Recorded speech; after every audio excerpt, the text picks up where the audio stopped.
Okay. All right. I am on here specifically to talk about a couple of things that happened recently, just to get them down in the kind of personal diary of the live stream of the YouTube page. One of which I was in a film recently, and the other day they had the first test screening of it. And so I went and saw that. I'm going to talk about that a little bit. And then I had poetry reading in Brooklyn on Friday in sort of Slope. I heard somebody call it Greenwood Heights, or what was it? Greenwood something, called the neighborhood like Greenwood Heights or some shit because it's near Greenwood Cemetery. I forget what they called it, Greenwood Meadows or some shit like that. So I'll talk about that as well, in addition to just all the kind of like typical recurring free floating political, philosophical, poetical diatribe, waxing poetic and whatnot. So anyway, I do want to talk about this film screening because that was like the most recent thing. So anyway, a few months ago, a friend of mine is making a film. He reached out because it's about poetry. And I've talked about it on here before.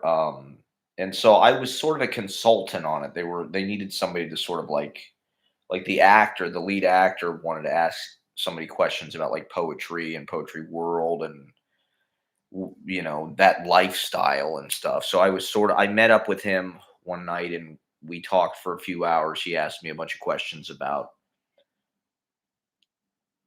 poetry and all that, being a poet, which was really cool. I felt like a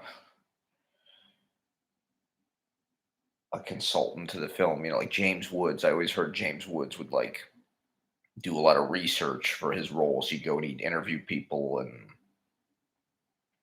so it's a smart thing for an actor to do. And the actor took it super seriously. I was super stoked to meet with him. He was super cool. Um, and so I kind of knew that the movie was going to be worthwhile. Like I just kind of um it seemed like a good project. It didn't seem just like a friend's, uh, student film or something. And I didn't even have to audition for it. They put me in like a small role. I had like one line, and I play a guy that's like interviewing the poet character for a job. So it was sort of like a joke to have a poet in the movie, as sort of like in the movie I played this character who's a jingle thug. Not to spoil anything, but it was sort of an inside joke that I'm like this New York poet guy, and which I really admire that creative choice. I love that the movie is sort of stacked with all these kind of personal.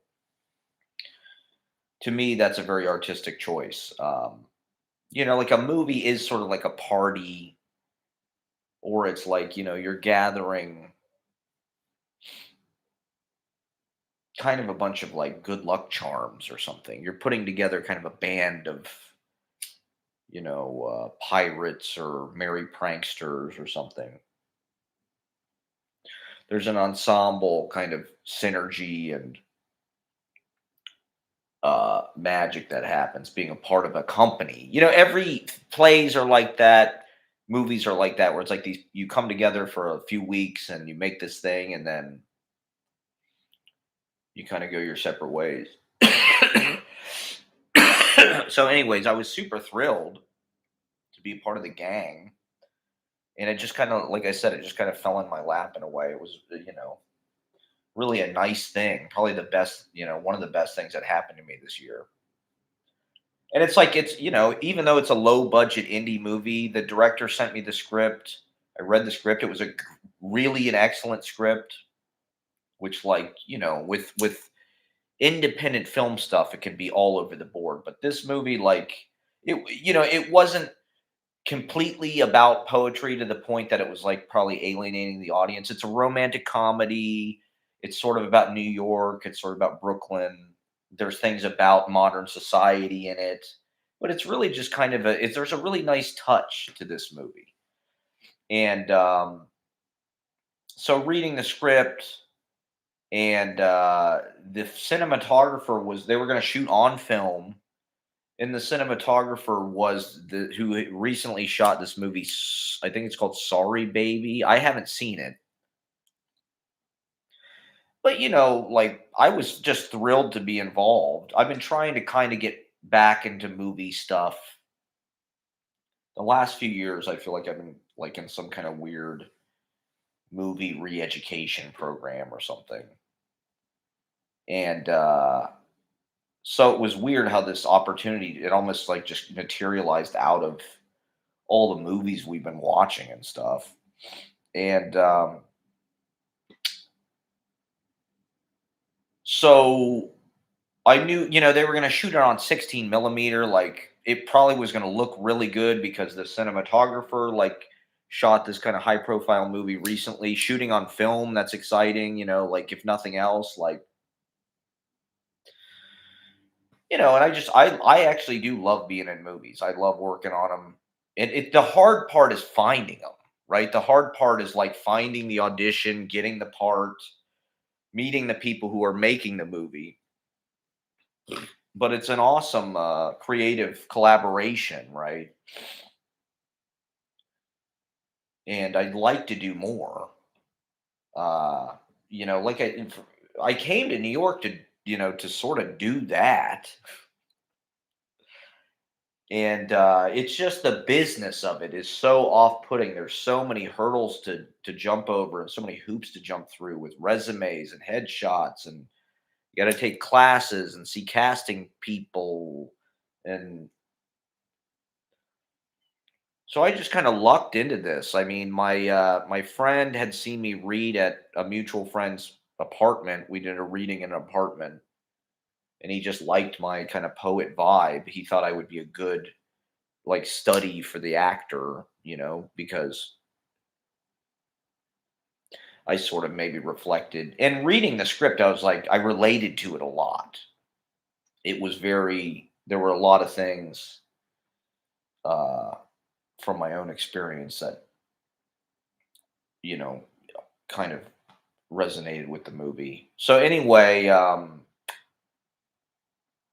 was just super happy to be involved, and like I knew it was going to kind of be so. I get a call Thursday.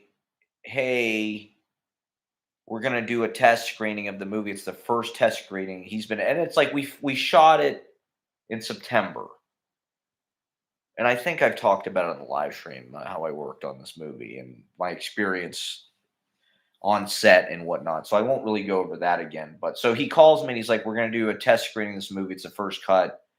Would you like to come see it?" I was like, "Hell yeah, for free." Go watch a movie for free, like hell yeah. I'm curious, I'm curious to see how it turned out. And like I was confident that it was going to be good, and I think it will be seen by people. Like there's not necessarily any big names in it or anything, but it's a good movie. So anyway, the screening was Thursday afternoon, and it was in this like editing facility. It was like there's like this post. I go in. It reminded me of Milk Studios a little bit. It was very much like uh that kind of audition vibe. It was a lot like a casting office, but I guess it was some kind of post production facility. So there's a bunch of like editing suites. It was in Chelsea. It was sort of near where I used to live. I think it was on 18th Street or something. So it was like a few blocks literally from where I used to live in Chelsea. And so I get there, and like I said, it's kind of this all these like fancy production houses. They all kind of are like they kind of pamper you a little bit. They're almost like salons or something. Like the guy comes out and he's like, "Do you want water? Do you want a beverage?" So I got a Fiji water. And I'm standing in the lobby, and my buddy, um, who made the film, is we're saying hello and stuff, and this guy walks in, and he's like, "Oh, this is my friend Chris. He's gonna watch the movie with us," and it's like it's Chris Rock, and in my head, instantly I'm doing all these calculations about how do I react to, because I just want it to go well. Like I'm still like the director doesn't know me that well. So it's like I don't want to screw anything up. They're Hollywood people, like I'm grateful, I'm lucky to be involved. And so like I don't want to offend anybody. I don't want to do anything weird. I don't want him to get turned off. And so, but he's friends with Chris Rock. And so in my head, I'm like, they go to the Knicks games together, I guess. And so in my head, I'm like, what do I do? Like, I'm so bad with celebrities. I'm so bad at meeting celebrities. And I don't have that much experience. Like Chris Rock, he's probably like maybe the first real celebrity I've ever met, I guess. He shook my hand. I said, and I didn't know what to say. I didn't want to be like, I didn't feel any urge to like nerd out about it, but like, I did feel like I should say I'm a huge fan because, like, dude, like Chris Rock, people don't really understand. Like in the fucking 90s, like Chris Rock was about as big. There was a brief period, probably I'd say like 1997, when Lethal Weapon 4 came out and he hosted the VMAs. Like Chris Rock was like pretty much, to be honest, he was like about as big as anything in the culture. Like maybe that sounds nuts or hard to believe, maybe. I don't know. Like I'm not sure. Nothing against Chris Rock. Like he's hilarious. Is he as famous as he once was? Like I'm not sure. I guess. I don't know. I don't know. I don't know what to, I don't want to offend the guy by like, but I like, the idea that Chris Rock has actually had this career as a filmmaker. He's directed a lot of films. He directed that Top 5 movie, which I think is really interesting. He was in a 2 Days in New York movie with Julie Delpy.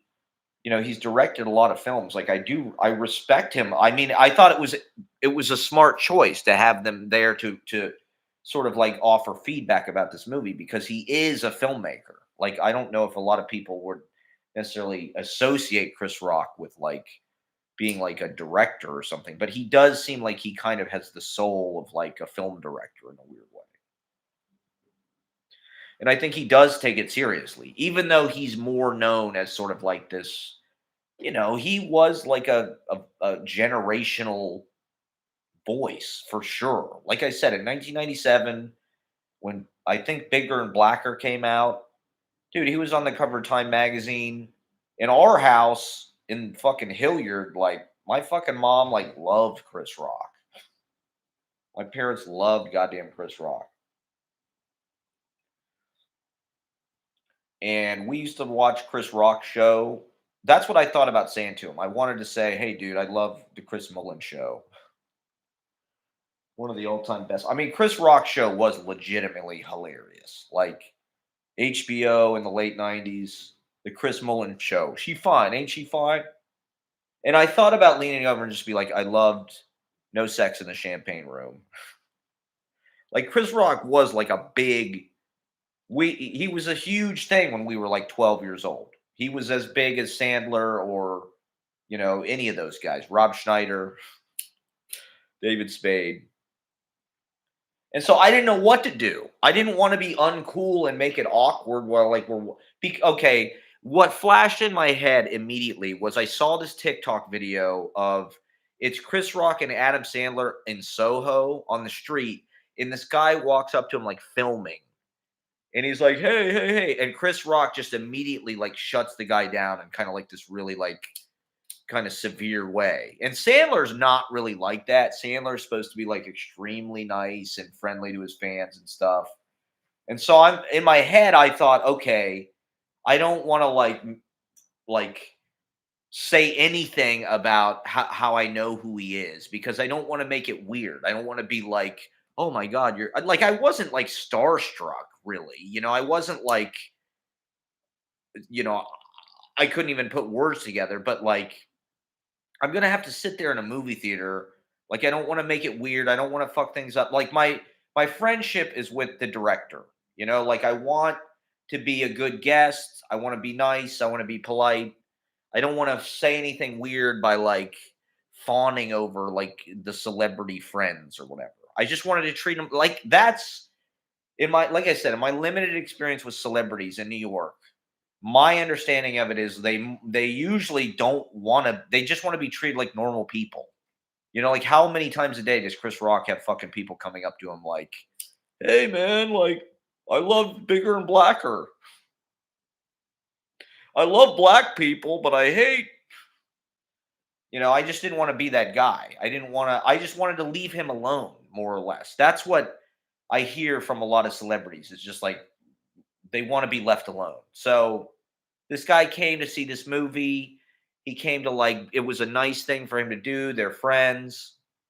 I didn't want to make it weird by being like, in my head, I thought I should just say, "Oh, I'm a huge fan," and just leave it at that. I didn't want to be. I wasn't going to say anything about his fucking work or anything unless he wanted to. But I thought the smart thing would just be like I don't want to harass Chris Rock. I'm not trying to get. I don't want to. I'm sure there's a million people trying to get things from him. I genuinely just wanted to see the movie. And I wanted to like make it as like unawkward as a possible experience. But like I said, I don't have a lot of experience with celebrities, so I'm like in my head, I'm like freaking out. I'm like, oh my god, I can't believe Chris Rock is here. He's gonna see this fucking movie that I'm in. What would my parents think? They'd be so proud. Like I said, Chris Rock was a big fucking deal. Like, what was that movie he was in with Anthony Hopkins? I'm pretty sure he directed it. Head of the State, or he was in some like action fucking movie with Anthony Hopkins. That's pretty pioneering. Comedy guy doing an action movie. People act like Bob Odenkirk is like doing something new, but it's like, hey, Chris Rock was doing that. Rob Schneider was in a John Claude Van Damme movie, okay? And so I don't know. I kind of tensed up. It was a little awkward because I feel like he felt like I snubbed him because I was just like, hey, nice to meet you. And I kind of just like withdrew. I feel like he felt, and then I was like worried. I'm like, oh my God, does Chris Rock think I'm like racist? This is horrible. Like Chris Rock thinks I am like snubbing him because either I know who he is and I'm like being weird about it, or like I don't recognize it and I'm just like racist or something. I'm like, oh no, this is my worst nightmare. Chris Rock thinks I'm racist. And so I don't know. We go into the movie and there was not a lot of chit chat or anything. I got there right at 3:30. We are gonna watch it at 3:30. So we go in, it's like this little screening room. They've got like a little table with like an editing fucking, I don't know if it's Avid or what. And there's like, it's sort of like it really is like a test screening room. It's not like a movie theater. There's like there's like a desk almost, or like a counter with like office chairs. And then there's like armchairs. There's 4 armchairs with like pillows. So it's like there's not that many seats. It's like a place to work. It's like a place where fucking, I don't know, Woody Allen fucking edits his movies or something. It's not like a fucking like home theater or anything like that.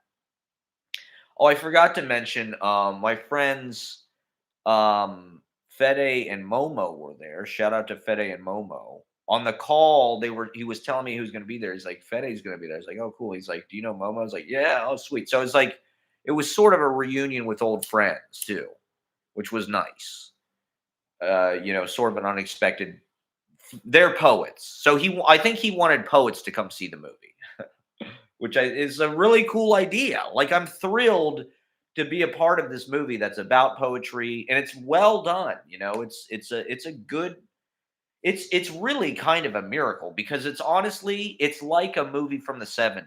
It's almost like it's like a new American cinema, kind of new Hollywood movie. Like it's very gentle. It's sort of like an indie from the 90s too, in the way that the 90s was sort of like imitating the new American cinema and like indie films. It's a real story. It's a rom-com, but it doesn't, it doesn't it's not a Hallmark, like it doesn't beat you over the head with that. There's some interesting plot twists. The texture is phenomenal. So anyway, we're picking our seats before the movie, and there's an armchair open next to Chris Rock. My friends are sitting at the desk. There's a little bit of like some hullabaloo over where should we sit. And in my head, I'm thinking, oh my god, like I guess I'm going to sit next to Chris Rock for this movie. I'm just going to try. What do I do? I'll leave him alone, probably. Like he probably gets bothered so much. I don't want to bother Chris Rock. I'm going to play it cool. Even though he's a giant comedian, this could really help my career if he found out I too was a comedian. Maybe I could open for Chris Rock or something. But in any case, I smoked probably a little too much weed before I went. I thought, hey, I'm going to see a movie. So I smoked like an entire joint in Central Park before I went. So I was kind of like high. I was in like a weird high, kind of like paranoid place when all this was happening. And so anyway, I sit down next to Chris Rock. I don't think we said anything before the movie. I'm sitting there just trying to pretend like I'm not aware of him. I'm just trying to kind of leave him in his own space. I didn't expect this at all. This phone call came out of nowhere that morning. I was really excited to see the movie. I was stoked that it was ready to be seen this early because I have been thinking about like, when do you think, when is it going to come out? Maybe next year? Like, I do think this movie is going to go somewhere. This movie will it will go to film festivals at the very least. Like, and it's such a nice looking movie. The color is really nice. It's shot on film. Like I said, the DP shot this movie, Sorry Baby. So it's like they might just fucking put it. I'm going to say this now, and I hope this doesn't sound like boasting or something, but like I wouldn't be surprised if this movie ends up on goddamn Criterion Channel because it really looks nice and like it's a good fucking movie. It reminded me of Mazursky. It reminded me of Next Stop Greenwich Village. It has that kind of like laid back, like hazy kind of sunlight of like 70s movies, like Straight Time, like fucking Willie and Phil. It really felt like a noble in a landscape of like there's just not how many movies like that even are there? It's like every movie is like a franchise, a remake, an action movie. Even Bob Odenkirk is in fucking action movies. It's like Jesus Christ. How about a comedy?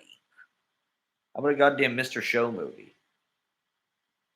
I don't need Bob Odenkirk to be fucking John Wick. You know what I mean? Like, and so I'm sitting there watching the movie sitting next to Chris Rock. Try not to be weird about it. We're sort of waiting for the movie to start, and I'm like, should I lean over and be like, I love No Sex in the Champagne Room? Because I feel like, I don't know, celebrities probably want to be acknowledged a little bit. Like, I didn't want him to feel like he was just some like guy in the room or something. Like,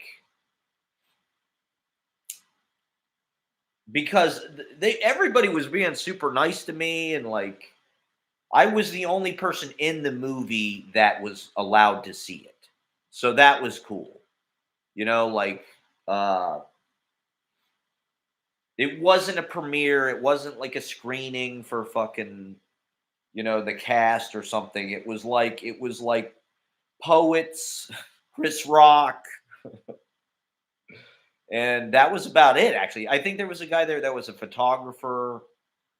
It was kind of a screening for like New York artists because the director like honestly has like the story with the director is he's somebody I met through poetry, and like we kind of hit it off. He's a really cool guy, and we're kind of the same age.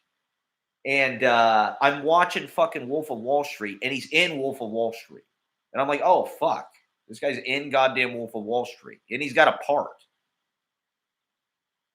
And I'm like, shit, okay, he's in goddamn Wolf of Wall Street. Then I'm watching another movie. I'm watching Peter Bogdanovich. She's funny that way, and he's like, he's in that movie. It's like, oh my god. Not only is he in fucking good movies, but like he's got good taste. He's in Bogdanovich. He's in fucking Scorsese. It's like, and he kept popping up in kind of movies that we'd watch. It's like, fuck, this guy knows what he's doing. Like, but he, it's also kind of a downtown. Like we met in Soho, and so it's like it's kind of an inside New York. It really felt like a New York school movie in a lot of ways, even though like I said, the poetry is not really like the it doesn't necessarily like oversaturate the movie. It's kind of skillfully put in at like plot points where it makes sense and it sort of pays off big time.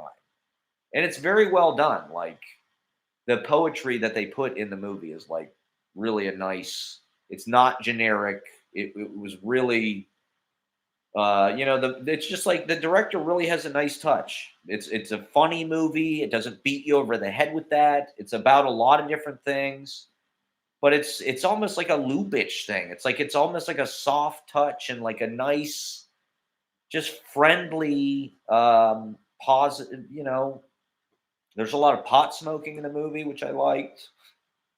The cinematography looks fucking great. So I didn't say anything to Chris Rock. I'm just like, he's on his phone kind of. I'm just going to let him. I think he's working on a movie in the same facility. I don't know if I should say, I guess this is bad to say all this on the internet, but I didn't sign an NDA or anything. And I'm not really giving away like anything about the movie.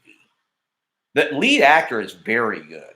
It's like I was really impressed. All of the actors are very good, but the lead actor in particular, like, really carries the movie. He really drives the movie in a subtle way. There's no forcing anything, and it really works.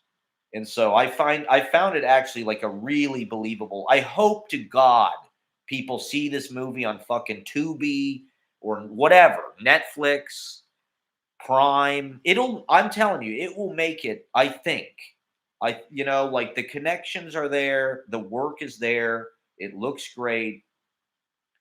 And like it's really a good movie. It's not like some indie movie that's like weird and obscure. Like it's a likable movie, but it's also a serious movie. It's not a Woody Allen movie, like it's not too pretentious, but it has, I'd say it's like, if you like a Lena Dunham thing, or if you liked Materialists or something, like give this a shot. Like it's different than those things, but like it has a quality. Somebody said this because the point of it was to like give feedback, sort of, right? It was a crit sesh. And somebody said it felt vintage, but it felt new at the same time. And I could relate to that, or like that felt accurate to me. Like it felt, there's something about, like, a lot of people are shooting on film, like that Sweet East movie. Like this movie could totally premiere at the Roxy and it would fit right in. But it also like I said, it feels like it has integrity. It's about something real. I mean, I don't know how many people are out there making just like human stories that are independent films and like where those live now. But it does seem like most everything is, even when it's an indie film, it's like they'll get Kristen Wiig and Jason Sudeikis, or they'll put they'll shoehorn some kind of like TV celebrity, Ed Helms or some shit, which to be honest kind of ruins the movie. Like one of the nice things about this movie is the cast. It felt like a Noah Baumbach film in a way. It kind of felt like Squid and the Whale, but it wasn't like cringe inducing like that. It wasn't like dark like that. It was like it was a bright movie in like in a subtle way. It wasn't beating you over the head with that, but it was kind of, upbeat or uh and so there's nobody really famous in the movie, which I don't know. I guess that's why those movies end up on Tubi or something, because like Kristen Wiig is in them. But I don't know. I thought he got really good performances out of everybody. There were parts of it that reminded me of Jarmusch. There's a bunch of scenes in this jute. He works at a jute, or I probably shouldn't say, but it kind of reminds me of those scenes in Ghost Dog, where the one guy's an ice cream man in like a truck, and they have conversations. Kind of reminded me of that. It's a very New York movie. The locations are nuts. There's all these scenes in this bodega that we used to fucking live across from on Morgan Avenue. Literally, we lived right across. It's this bodega, looks like a cave or something. It's got all these rocks on it and shit.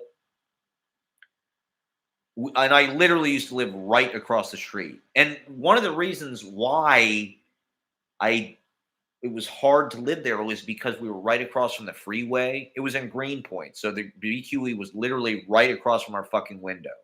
So all day, every day, constant noise of traffic. I mean, it's a freeway, it never stops. And that's in the movie. That's in the movie about how there's like a freeway and you always hear it and it sounds like the ocean or whatever. It's like, wow, that's crazy that like, not that it's not based on my life or anything like that at all, but I think that's what's, when you're really telling a story like truthfully, that those are the kinds of things that happen. There are resonances where people are like, "Oh yeah, like that happened to me," or like I used to live there, or that's where I did a fucking reading or whatever. There are things that people are going to think it's about them, or it's a story of their life or something, because it's so accurate. The details are kind of what make it. And it was a nice mix. I would say it's about half Brooklyn, half Manhattan locations, which I thought was a nice, like they didn't totally neglect the Manhattan side of things. Like there's the last shot in the movie is really incredible. It really is a beautiful ending shot. And I was, because I've made a number of films, and it's not easy to control the tone of a film and to make something that's actually like not, like bad, actually. Like a lot of movies, the acting's bad, the writing's bad. It's like it's hard. And this movie is good. This movie is a good fucking movie. Like I am really honored and fucking proud. I'm so fucking honored they asked me to be involved with it. Like I said, it's like it's probably one of the best things that happened to me this year. I'm really excited for it to come out. So, I had one scene in the movie, and so I was a little nervous sitting next to Chris Rock, and I'm like, "Oh my god, like I'm gonna have to watch myself like on this fucking screen." And like I said, the movie was good, so the whole thing is good, and then it's like, "Oh shit, here I come." And as I come on screen, I don't think my friends knew I was in the movie. I think they were kind of surprised to see me there. And so when I popped up on screen, there was an audible response. They kind of applauded, they kind of laughed. It was a pleasant, it was a pop, as they say in wrestling. I got a pop, maybe. And I think I did a pretty good job. I mean, in the script, like I said, it was one line. And to be honest, he used just about every line. He added. There were more lines than I remember saying. There was a whole thing at the end that I'm like, I don't remember saying that, but like that sounds good actually. Like the since I shot the movie, I remember because he encouraged, and I love this. He was really a good director, to be honest. He was like the vibe on that set was so fucking good, and like he was so encouraging to improvise and to do the scene how we wanted to do it and to take it as far as we wanted to take it. And there was no sense of like shame or like that was stupid or anything like that. You know, for a director, you couldn't ask for anything more than that. Somebody who's encouraging, somebody who likes what you're doing, is being complimentary and like and encouraging you to just like go for it. And you know, I knew he was looking for a certain joke. Like the joke of it was supposed to land a certain way. And so I wanted to make sure that they got that. I didn't necessarily want to do some Vince Vaughn thing and just like run my fucking mouth, you know, on some kind of like and turn the scene into some half an hour like diatribe or something, which I could have done probably. You know, if I really wanted to unload, maybe I could have just like tried some shit. But, you know, I'm a guest on this set and I just didn't want to do a bad job and I wanted them to get what they needed. I didn't want to fuck up what the one joke of this of what they were trying to get. I thought they were going to cut everything, to be honest. I didn't think they were necessarily going to use anything other than just like the one line that was in the script. And so the idea that we even, you know, they didn't hire me because I'm an actor. You know, he cast me in the part because he thought it was funny because I'm a poet, actually. You know, the joke is that I'm playing this corny ass jingle thug, but I'm actually a serious, accomplished, legendary New York City poet. And so I wasn't hired for like my acting abilities. And I really admire that choice. I think that's a beautiful way to cast your movie.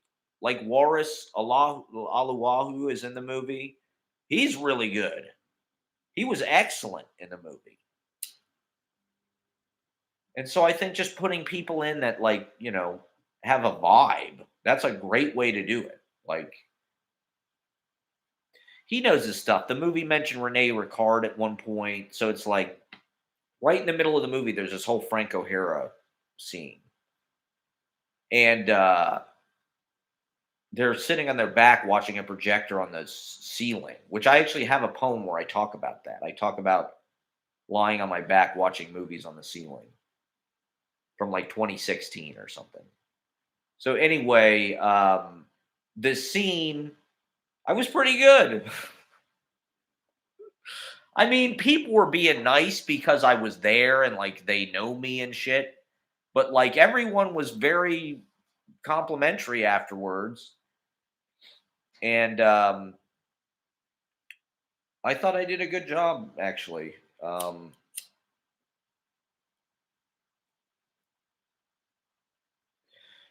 There was a joke that I made when I improvised, and I felt bad about it because in the script, the mother of the poet character is like very over, and she's the reason why he's going for this job interview. The idea is she set it up, right? She set up the job interview.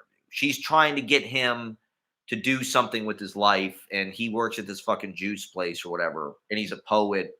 But she's like, get this job at this jingle place. So of course he doesn't want to do that because he wants to be a poet and he wants that doesn't have any integrity, right?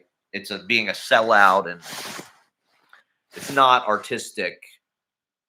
It's commercial. It's hacky. So it's me, obviously. I mean, I'm the perfect, literally the perfect person to cast. Somehow I'm between both of these worlds. I'm simultaneously like the anti-commercial, pure, you know, New York City avant-garde, whatever, and I'm also like a completely hacky jingle writing shill, auditioning for TV commercials. Clown man. And so anyway, my hair looked great. My hair looked phenomenal. I couldn't I mean, I did not look as good on screen as I thought I might. Uh, you know, I didn't look like James Franco or anything, but my hair looked phenomenal. And the only reason I mention that is because I did cut it myself. And like I remember sort of cutting it like maybe the week before because I wanted it to look good. But I look kind of old. I don't know. We'll see. We'll see where this leads me, and if I'm gonna have any kind of further film career. But Chris Rock saw it. Chris Rock saw me fucking. I mean, it's not like a one rib scene. Like my scene in No Regards is like a one rib. Like Chris Rock was in I'm Gonna Get You Sucker in the beginning of his career, right? I'm Gonna Get You Sucker, directed by Keenan Ivory Wayans. I think that was probably 1987. If you haven't seen that movie, you should see it. It's one of the funniest movies ever made. It is fucking hilariously funny. Chris Rock has one scene. He's probably, I don't even know if he's 18 years old at that time. But I recently saw it in some magazine. They fucking mentioned it as like this legendary fucking scene. What's a person who has one scene in a movie? And where do you live? That's my birth year. I live in New York City.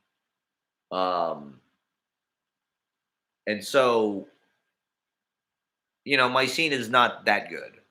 Okay, let's just say that. No one's it's not like a Jack Black scene. No one's gonna be like, wow, give that guy an Academy Award nomination. I'm on screen for probably what, a minute or something.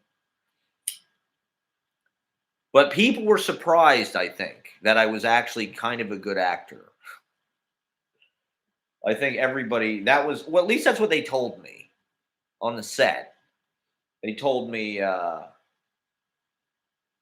this guy's actually pretty good. That's what the actor, the poet actor told me. I think even he was surprised. He was like, "Oh shit, you're good. This is good."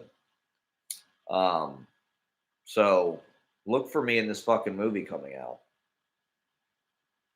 So anyway, I have one scene in the movie. I got some fucking applause. Uh, this is a movie I was in. It's gonna be coming out probably. Well, I'm talking about. I was at this fucking screening, and Chris Rock was there. I was sitting next to Chris Rock. So Chris Rock was like watching this fucking movie, and I'm trying not to be awkward about it. We're sitting, it's like this. I'm sitting this close to him. He's watching this fucking movie. And it was a good movie. Everybody afterwards, and they were all like artistic, smart fucking, my friends Momo and Fede are poets. They're in the art world. Like, yeah, I didn't know what to do. I didn't know what should I say something? Should I not say something? I'm gonna be cool about it. I'm not gonna bother this guy. He just came to watch this movie, support his friend. They don't. It's not like some fucking like fan convention. I think I've heard stories about Chris Rock like not being that nice to like people that approach him or something, which is fine. I mean, it's got to be fucking annoying. Pootie Tang. That's what I should have said. Hey man, I love Pootie Tang. I mean, that if nothing else, like gives Chris Rock like cinema authority. Like the fact that he had anything at all to do with Pootie Tang, like, yeah, you're lucky to get feedback from this guy on your movie. Like this guy fucking is a visionary filmmaker. He didn't direct Pootie Tang. I think Louis C.K. directed Pootie Tang, but Pootie Tang first started on the Chris Rock show, which I think maybe Louis C.K. was the goddamn head writer of that. Wasn't he? I'm pretty sure Chris Rock was, or Louis C.K. was like one of the writers on the Chris Rock show, which is really weird. In a certain way, Chris Rock's comedy, like, I don't know if it has aged that well. He's somebody like, to me, like Chappelle is somebody, dude, I'm seeing videos of Chappelle right now on my goddamn TikTok. Chappelle talking about Charlie Kirk and Martin Luther King. It's like that doesn't really happen with Chris Rock. Like I don't know. Is he doing arenas? I think he did have some kind of huge Netflix deal, but a lot of his humor was a little bit more uh triggering, let's say. He was sort of like a bad boy of comedy. And even though he really became famous because of his, particular insightfulness and uh It's just like Chappelle. Chappelle is famous because he kind of brings some kind of deeper insight to whatever's going on in the culture, and he's able to put it in these kind of common sense, accessible terms. Chris Rock, like, was that guy in the '90s in a certain way. Like, I don't know. It feels like Chappelle is that guy now. Like, I don't hear personally. I don't hear that many people talking about like Chris Rock bits or something anymore. But I could be wrong. I don't mean to. That probably sounds. I don't know. I guess this is all sort of layered in, like while he's there. Like, I'm just trying to treat him like a normal guy. So anyway, after the movie ends, we're doing like a crit sesh where people are like giving their feedback, and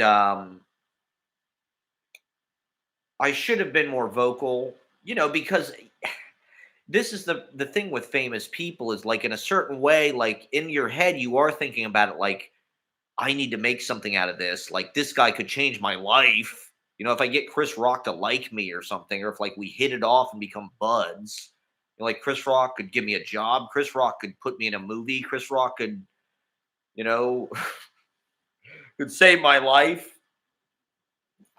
make me famous, possibly. He could retweet me or something. But you also don't want to put that burden on somebody, and you don't want to make them feel like that's why you're talking to them, or like I just wanted to treat him like a normal guy.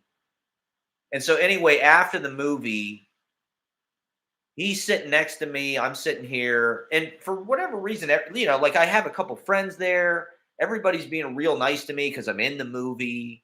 And so even Chris Rock is kind of like, who's this? Who's this guy? And so he said something about they use AI to change shit.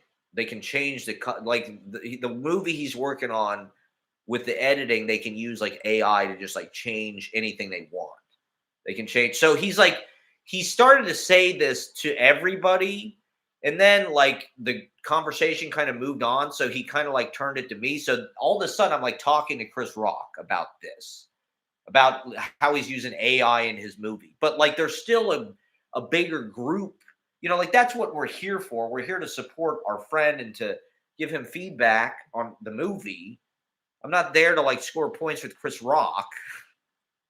So I'm kind of trying to like, but Chris Rock, I don't know. It seemed like he was looking for an audience, or like, he was looking to like throw his ideas off somebody and kind of banter or something. So like all of a sudden I'm asking about the AI in his movie. I'm like, how is that expensive? He's like, I don't know. And then he said something about, I wouldn't be surprised if this ends up in his next special.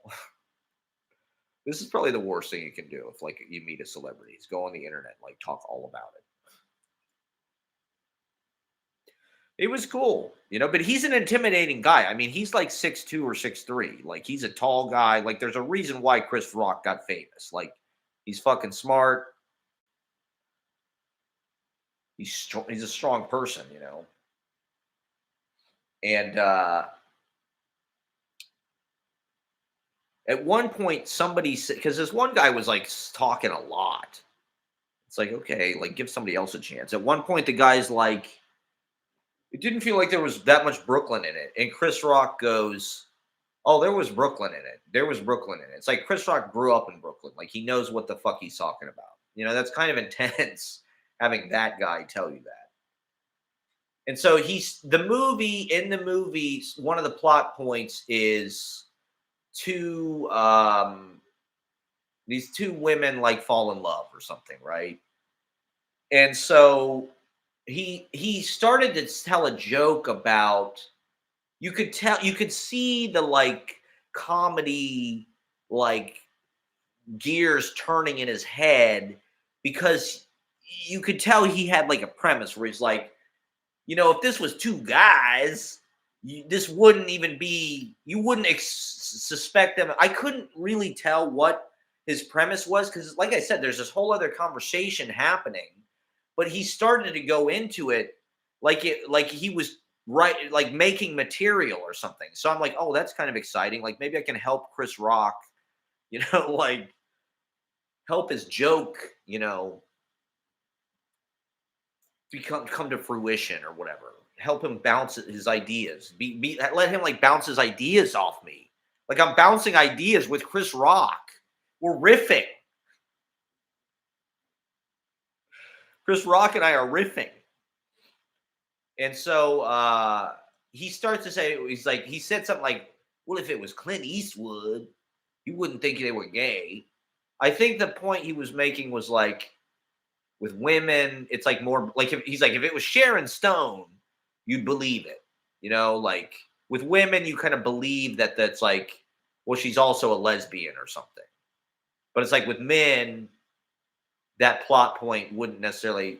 I think that was like the joke that he was making.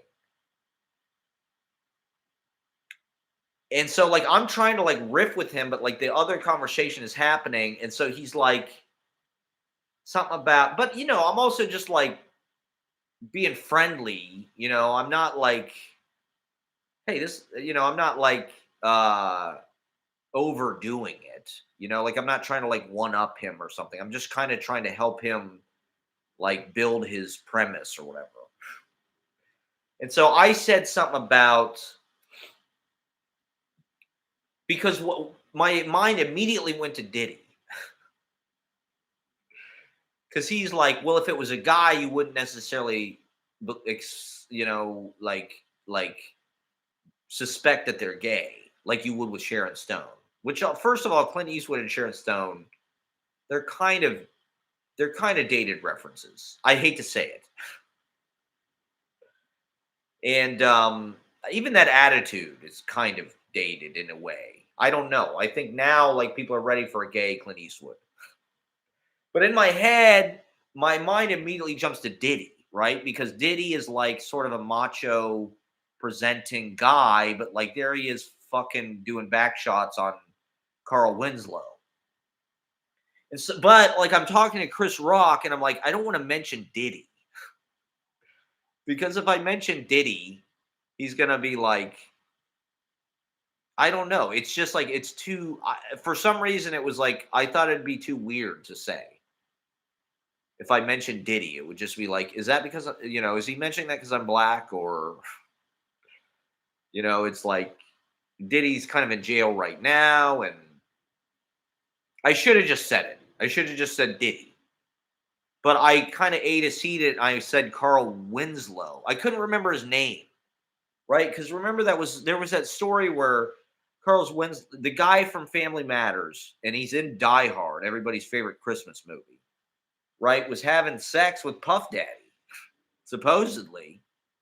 Which to me, it's like those are two guys that I wouldn't necessarily think are gay. If there was a subplot where like Carl Winslow was gay, it wouldn't necessarily be the most obvious thing to expect, maybe. Or Diddy for that matter. Diddy was not that like gay presenting. Who knew he had all this fucking baby oil or whatever? And maybe it's all true. The Epstein thing, Jesus Christ. We'll get to that in a minute, but I should have just said Diddy because, Chris Rock is always making jokes about Diddy. I should have just said Diddy, but I kind of I was more like not trying to just like fuck up the movie thing. Like I wasn't there for Chris Rock. It's not like I'm going to get his contact info or something. Like he's just here to, to see the movie. He's working on his own goddamn movie. He doesn't have time for this. But he's probably a little curious, like, what's his poetry? He said I said one part of my feedback was I liked the Frank O'Hara poem. There's a Frank O'Hara poem, Having a Coke with You, in the middle of the movie. And I thought it was really nice. It was nicely done and it worked. It was really actually kind of emotionally moving and it was like understandable. Like your average person is going to see this movie. They're going to hear a Frank O'Hara. They're going to see Frank O'Hara recite it in the middle of the goddamn movie. and they're going to remember it. I mean, they did do that on Mad Men, right? Like Mad Men has meditations in an emergency, but Frank O'Hara, like, I'll take it. That's a pretty amazing thing to put in like a pop culture thing, you know. It's about probably as esoteric as you're going to get, probably, I would think. In something that's like going to reach a lot of people. Like this movie could reach some people, I think. Uh And so when I said that I liked the Frank O'Hara, Chris Rock said, "Yeah, I love that." He kind of seconded my critique, which is compliance. You know, that's an indication that somebody is like harmonizing with you or something. But I wasn't. I just kind of fumbled it. I fumbled it. I didn't really know how to, slam the joke. Then he said something else. What the hell was it? He was sort of like making eye contact with me and then like sort of looking over me to like kind of try to find somebody else to like pull into the conversation. I think he wanted to talk to me, but he was also like a little bit like, is this guy weird or is he cool? Is this guy psychotic or what? Or is he a legend? And I didn't really say anything mind blowing, I gotta say. During the crit sesh, I feel like I kind of underperformed. But I didn't want to like, I don't know. I didn't want to steal focus or anything. Like to be honest, the movie, it didn't need that much criticism. There were a few edits that probably could have been smoothed out, but for a first cut, it was only, it wasn't even 90 minutes. And so, that's a perfectly, there most Adam Sandler movies are an hour and 40 minutes or an hour and 50 minutes. So 90 minutes is like pretty good. I don't think they really need to cut anything. It plays nicely, it's smooth, there's nothing that really drags. There's a lot in it without like it beating you over the head with it. There's a few things that maybe they could develop a little more, and there's a few things that like are a little bit, like tropes, let's say, of the genre. That's not a bad thing. Like part of it is like a comfort watch. It does feel like uh fucking Sleepless in Seattle or something. And in a certain way, I don't know. The Rob Reiner thing is kind of playing into, uh, you know, the vibes right now, and so maybe that's just the lens that I'm. But it's like that's what's nice about it. It's an adult movie. It's smart. It's funny. It's dense. It doesn't play down to the audience. It trusts the audience. Oh yeah. So the joke that I made in the scene was about his mom. His mom, right? Because in the script, it says something about his mom tries to get him the job, and his mom is kind of this overbearing mom character. That's the way that I read it. The mother character is like very like insistent and watchful, and she just wants what's best for her son. So she's trying to get him a job. So in the scene, I ad libbed a line about your mom sent us like 7 emails. She must really want you to get a job. And she told me you write poetry, like a bunch of stuff that wasn't in the script, which kind of at the time, I don't know, it felt natural because that's what the script implied. It felt like I was sort of like helping the reality of that along. But like in the months since we filmed it, I was sort of like going in my head, I was like, that was maybe like maybe it was too mean spirited about moms. That joke was like, why did I make that joke about, the mom emailing me all these fucking times and being kind of a nag? I didn't use the word nag, but like that's what's implied.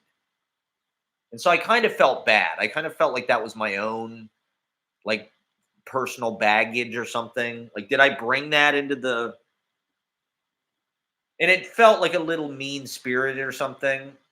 But in the movie, it actually makes a lot of sense, and it kind of helps with the reality of the movie actually a lot because it confirms something that the characters say in another scene. The mother brings it up they're all sitting having a rehearsal dinner for a wedding, and she brings up this jingle thing. And so it felt natural to connect it, you know. And the character is written as like this exaggeratedly, like thoughtful mom.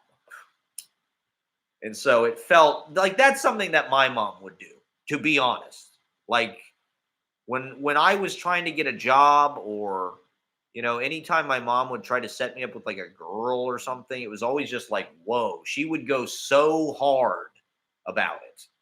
It's like, wow, like settle down, like you don't need to send 7 goddamn emails about please help my son get this job. But that's just how moms are. God bless them. They're the greatest. They make the world go round. So what, I didn't mean it as like a mean spirited thing. It was meant to just be sort of like a joke about, you know, the character or something. It was an ad lib, take it or leave it. But in the months since the movie, I kind of felt bad. I was like, ugh, was that kind of a mean, like, anti-feminist thing to just throw in there? But to be honest, there's a whole arc within the scene. You can see my character kind of have beats. Like, I was kind of surprised, actually, how they pieced it together. They pieced together a lot of different little things to make something that actually was very complete. Where on the page, it was just one line. So, that feels good. It feels good that, like, because most movies that I've been in, I had to audition for. Not that that's bad. And then, like, they just completely abuse your time. And it's just, you've got some crappy little part that, doesn't do anything. Or I don't know, like it's all over the place technically or something, the sound or the lighting. It's not easy to make a movie that like really looks uniformly nice and sounds good and isn't just lo-fi. Like this movie, it looks like goddamn something on the like the New Yorker fucking. My birthstone was a crack rock. Okay, your birthstone's a crack rock. Is that true? Crack babies are the happiest babies. So anyway, Chris Rock, I think he picked up a weird vibe from me because I was trying a little bit to like banter with him. And I did. I got to riff with Chris Rock sort of. I didn't do it successfully. But it was like there was this other conversation going on, so it was like it was sort of a occluded, and we're like whispering and shit. And so he did this thing, and I think I've heard him mention this before, where like, and I think this is a Jerry Lewis thing. Jerry Lewis, I think he said something about you leave a meeting 5 minutes before it's over, so so you don't get caught afterwards, like in all these fucking conversations and shit, right? That's what like celebrities do. That's what like big shots do. That's what you have to do to protect your, like Chris Rock's going to go work on his fucking movie. Then he's got to go to the Knicks game and sit courtside and be on the fucking Jumbotron. And like, I don't think he probably didn't think that I was being racist, but I was a little worried because I didn't, I was talking to my friend. So like, I didn't go sit down next to him immediately. And I was sort of like being like weirdly like averse to him or something. I don't know. Not on purpose. It was just like I hadn't seen my friends in a long time, so I did want to talk to them. And I just didn't want to hassle him. Celebrities, God knows. They could react, who knows? You hear fucking horror stories about how some of these SNL people act. So he excused himself kind of 5 minutes before the crit sesh was over. I think probably to avoid getting into a conversation with me.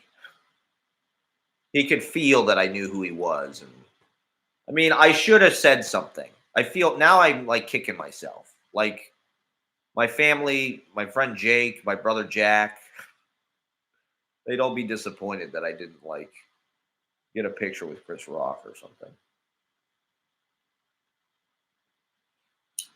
It didn't even occur to me. But anyway, it was an awesome fucking experience watching your movie sitting next to Chris Rock. Like I said, I'm only on screen for like 2 minutes, but I don't know. Maybe something will come out of this. Like I said, I think people will see this movie. And in fact, I think big shots will see this movie. Like, if fucking Chris Rock is at the goddamn test screening, somebody might see this movie and be like, who's that guy? Who the fuck is that guy with the fucking weird glasses? Who looks like Fritz the Night Owl?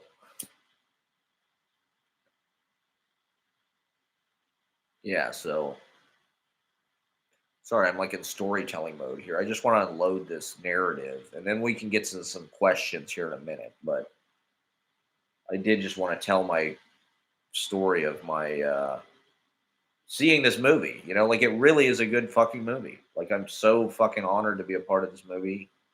And it's a classic. I think it's a goddamn classic, actually. Like I think that it's like it's a miracle that a movie like this can even get goddamn made because it really was not mean spirited at all. It's a very gentle movie about people. It's funny. It's smart. It's beautiful. There's a lot of poetry in the goddamn movie. Like I said, the last shot is incredible. It really is a profound image. And so I think this movie could live a long time, maybe. I mean, maybe I'm being ridiculous. There's some things about it that, maybe could have been a little more professional if they wanted to go that way, but like they put my ass in it, so I can't complain. I'm not SAG after or anything. So cast me. Major directors. Chris Rock, put me in your movie. You need a poetry consultant for your major Hollywood production? I'm your man. Poetry is the hottest subject. Fuck Star Wars, okay? Star Wars is over.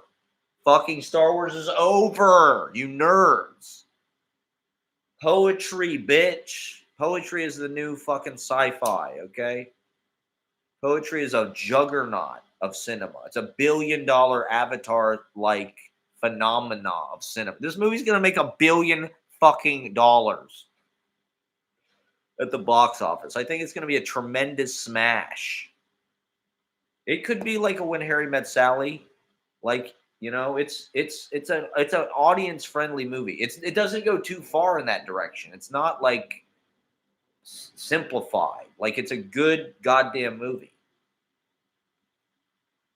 And it's not like a debacle. There's not like some kind of editing mutilation. Like it's not like Ishtar or something where it's like some of it's good and some of it's bad. It's like it's a pretty even movie and like it kind of is good all the way through, actually.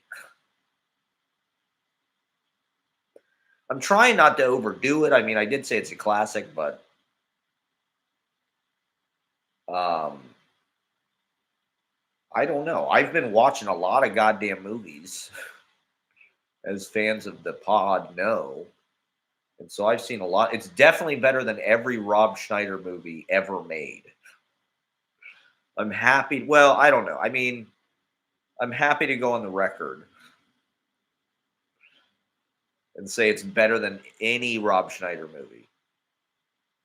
What would I compare it to? Um,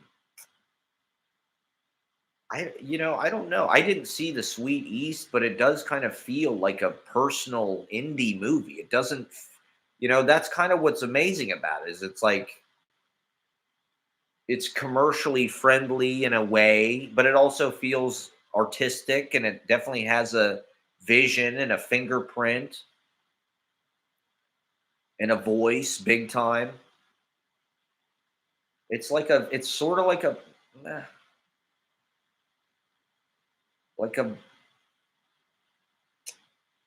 like a like Mazursky, I guess. It's got to be Mazursky. Mazursky's like the closest, but it's even more than that. I mean, it's more.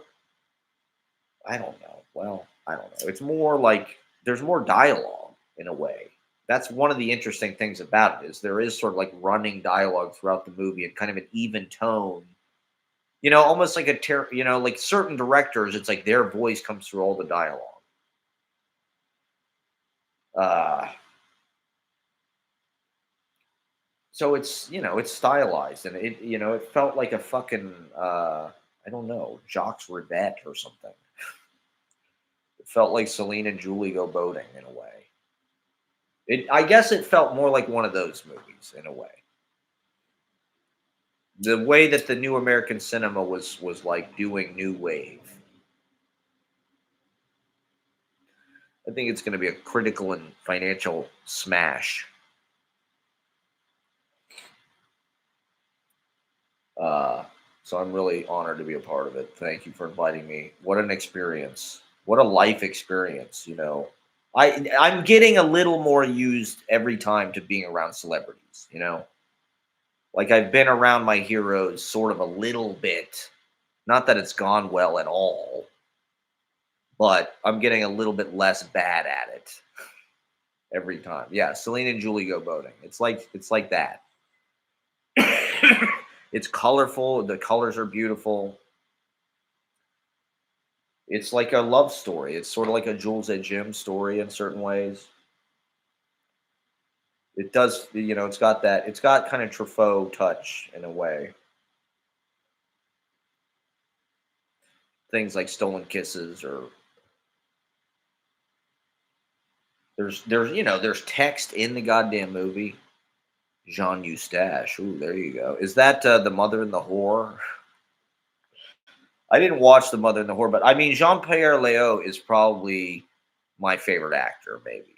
I mean, the 400 Blows and all the Dwanell movies are probably my favorite movies ever made. To be honest, like if I had to pick one thing to take, that's like been more formative, it would probably be Dwanell films. Like those things were just absolutely essential. And I love all of them. They're all great in their own way. I love Love on the Run. Yeah, The Mother and the Whore, 4 Hour Jean Pierre. I mean, Jean Pierre Léaud is in so many goddamn good movies. He's in goddamn Masculine Feminine. He's in tons of shit. We salute you, Jean. He's still alive, I think. I think he's still in fucking movies. Fucking awesome. He's a great actor. He just has a fucking, just an unbelievably beautiful energy. 400 Blows is good. I saw Stolen Kisses. I mean, 400 Blows, when I saw that movie, I could hardly even believe it because it was so much like my own life. Like I'm saying, like it's one of those things that it's just so truthful that everybody can kind of see themselves in it, I guess.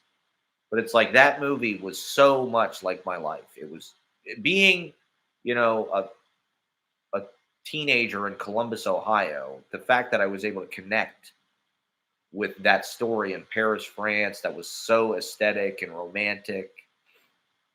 That cinematography, all those apartments. My life was exactly like that fucking movie. I wasn't a criminal, really. I didn't go to like juvenile prison or anything, but the way they lived in that apartment was like so exactly like the way that we lived.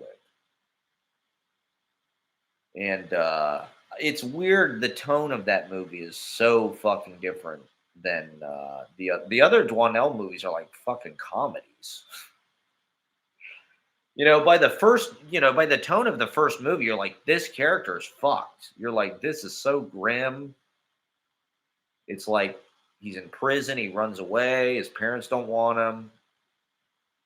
Like it's kind of a dark.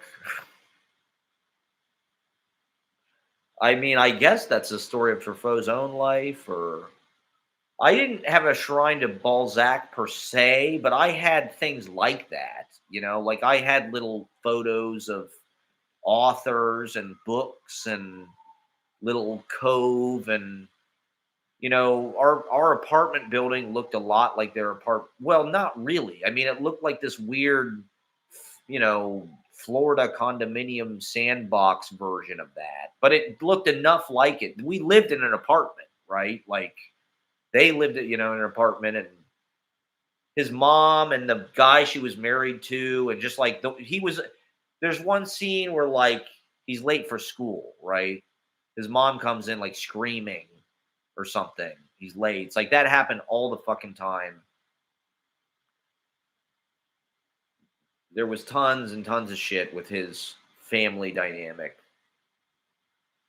And yeah, I was really into Proust. I bought Swan's Way.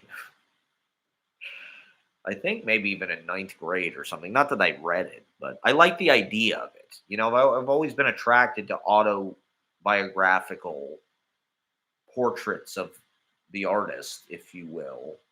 Things like Dwanell. I mean, Dwanell, I would say, is probably the best realized version of like one character throughout the life that's sort of a portrait of Truffaut, or the character's a little different. I think it's a composite of him and Jean-Pierre Léaud, and just the character itself takes on a life of its own.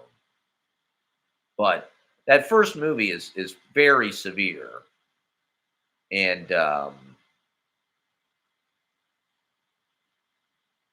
I dressed that way. I tried to look like fucking Antoine Doinel. I carried a little bag like Antoine Doinel. It made it feel like you're legitimate as an artist, because this movie is so relatable. And there wasn't, I mean, Rushmore was kind of like that, I guess would be the closest example. And but it's like that movie's a little bit more stylized and kind of like grandiose, and the Max Fisher character is a little bit more like a cartoon or something. Like Antoine Doinel is like this dashing,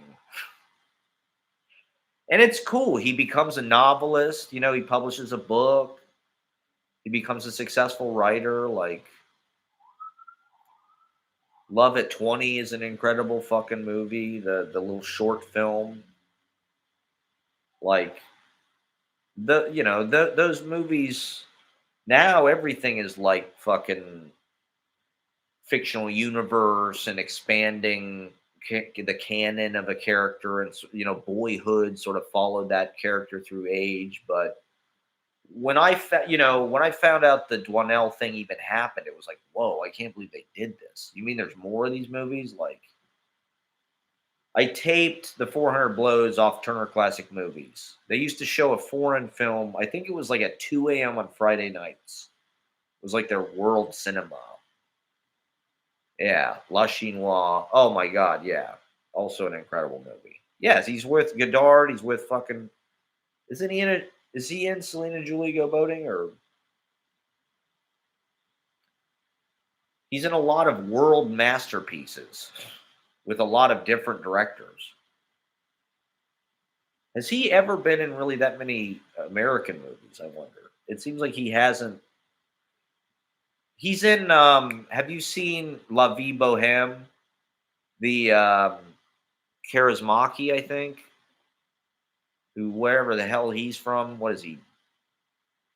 Finland or something? Where's Charismaki from? Akis Charismaki, I think, made this movie La Vie, which is like one of the most incredible movies. You got to watch La Vie Boheme. It's such an amazing film. Not that I saw the whole fucking thing, but Jean-Pierre Léaud plays like this fucking guy who's this rich guy who's commissioning a portrait. It's phenomenal. And that guy's like what? Danish or Finland or something, I don't know. Helsinki. He's from Helsinki, Finland, right? The greatest country in the world. So we salute you, Jean-Pierre Léaud. May you live forever. May you age in reverse. Okay. I also want to talk about the reading. Fucking. Should we keep talking about movies for a sec? Shrine to Balzac. Um. Yeah. I mean, the Antoine Doinel influence cannot be overstated. I mean, yeah. Add me on Letterboxd. I don't know if we're Letterboxd friends already, but Geets Romo. Add me on Letterboxd. I'm a Letterboxd junkie. Dennis Lavant. Okay. Yeah. Dennis Lavant. That's a pretty hilarious French movie star name, Denis Lavant. Denis Lavant. I mean, a lot of those, to be fair, a lot like Jean Paul Belmondo, Alain Delon, those guys were in a lot of fucking good ass movies in different languages. We're watching wrestling, by the way. I do just want to pan over the wrestling for a second. WWE is doing a best, they're showing all the best matches of the year for free on YouTube. So, um, yeah, I mean, God bless fucking. I don't know. Jean Pierre Leo, he's got to be probably 80, maybe. I know. It's not that old. He just seems cool, man. I mean, it's hard to believe that guy's still alive. Antoine Doinel, the greatest, maybe, I mean, it's just the greatest movie. I mean, I don't even know why. That movie just, I mean, that and Jules and Jim just are sort of like the Iliad and the Odyssey to me. It's all there in those two movies in a way. So I did this reading on Friday and fucking The Mother and the Whore is like a 4 hour podcast. It sounded great. I mean, I'll watch any 4 hour long Jean Pierre Leo masterpiece. I'll take a fucking I'll take a crack at it. I tried to watch Out One, the Jacques Rivette movie that's like 12 hours long about theater or something. With a lot of this shit, you just got to kind of put it on and just let it run. But yeah, so I did this read. Well, fuck. Now we're talking about movies and shit. I do want to talk about this reading on Friday. Shout out to JT Price for inviting me. Rogue Loon reading series. It was in goddamn, like I said, Greenwood Heights or some shit. I forget what they rebranded it as. Greenwood Estates. Even though I was in basically like a big garage, but it was an art gallery. It was a beautiful space. I mean, I was blown away by this goddamn space. Like, it sort of reminded me of that et al. Gallery in San Francisco, but it was a giant, beautiful build, nice drywall, all this wonderful art. They had big risers. They had a projector, really nice sound system, a bar.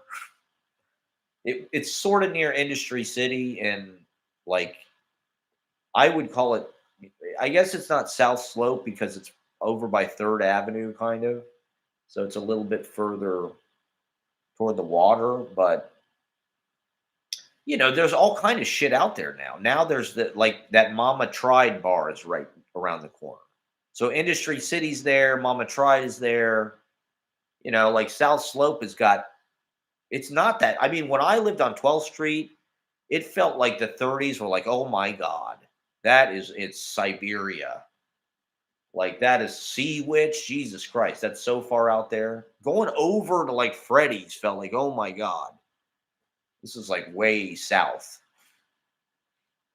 Like that's not. I mean, now people live in Bay Ridge and shit like that. It's like that's pretty close to everything actually. And so it's really a nice fucking, nice lighting. They had this really nice projector. They were showing goddamn National Lampoon Christmas Vacation. So I got to sort of watch that with the sound off. All the reading was happening. It was an interesting thing to read too, which I thought was dope. I loved it as a stylistic choice. I could relate to that a lot. And it was a great event. I mean, I was happy to be invited. Like it's been a few months, kind of maybe since I've done like a reading type thing. I don't remember the last time, but I don't know. That experience I had this summer where I did the fucking feature at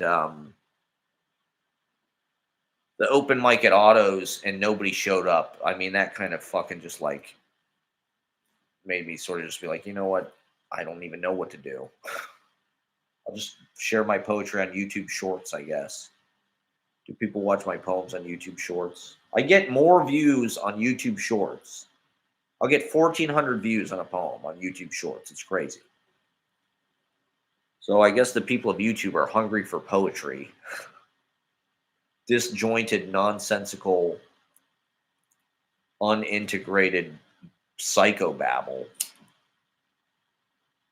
The people were super goddamn nice at the gallery. Shout out Gallery 198 Gallery. They were so fucking nice. The fucking bartender, Autos. No, I loved it. Don't get me wrong. Like I loved it. I loved doing it. I was so happy to be invited to do the open mic. It was not the open mic's fault at all. It was nice for them to invite me. Um and but it's depressing. It's depressing doing gigs over and over again that nobody shows up to. Let's just say that.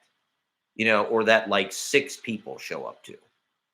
Like I'd rather go on the internet and talk to 3 people from the comfort of my own home. Or I don't know, like I think we could get people to show up to the events, but I am not good at promoting it. And even this thing next Saturday, we're doing an event next Saturday. At Young Ethel's in Park Slope. First of all, it's not a great location.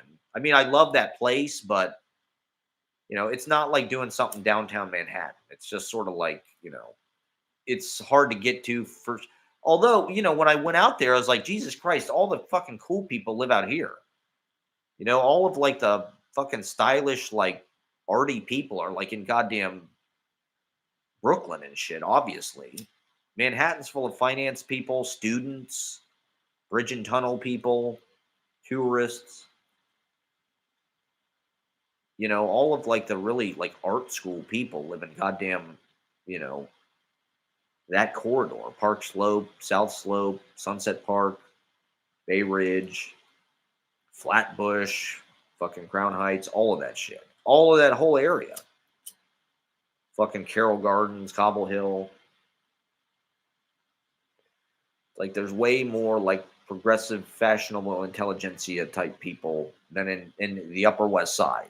I don't even know who these people are. That's kind of what I like about it up here. Up here, it just feels like normal people. Feels like working class people. It's not a bunch of fancy people who think, or it's not a bunch of narcissistic people. I don't have a point. I'm just talking about my life, okay? Bob Berkins. There is no point to any of this. I'm just talking. This is a personal diary. So anyway, it was awesome. The lineup was I don't know. Maybe he did send specific guidelines as to what to read, but as far as I remember, the big guidelines were like 7 minutes. I had 7 minutes, and so I don't know. I typically, oh my God, it's Travis Scott on WWE. I typically read poetry. That's what I do. 7 minutes, to be honest. Like I'm super honored to be there, but like most features, you get 10 or 15 minutes. I'm fine with doing 7 minutes. I'm totally fine with that. It was kind of a relief because it's like, okay, I don't really have to like, I can do 7 minutes and get the job done. 10 or 15 minutes, like, yeah, Christmas spirit here. Ho, ho, ho. Merry Christmas, everybody. So it was kind of a Christmas. Well, we were watching Christmas Vacation during the reading, which I loved. There was a band; they sounded great. Um,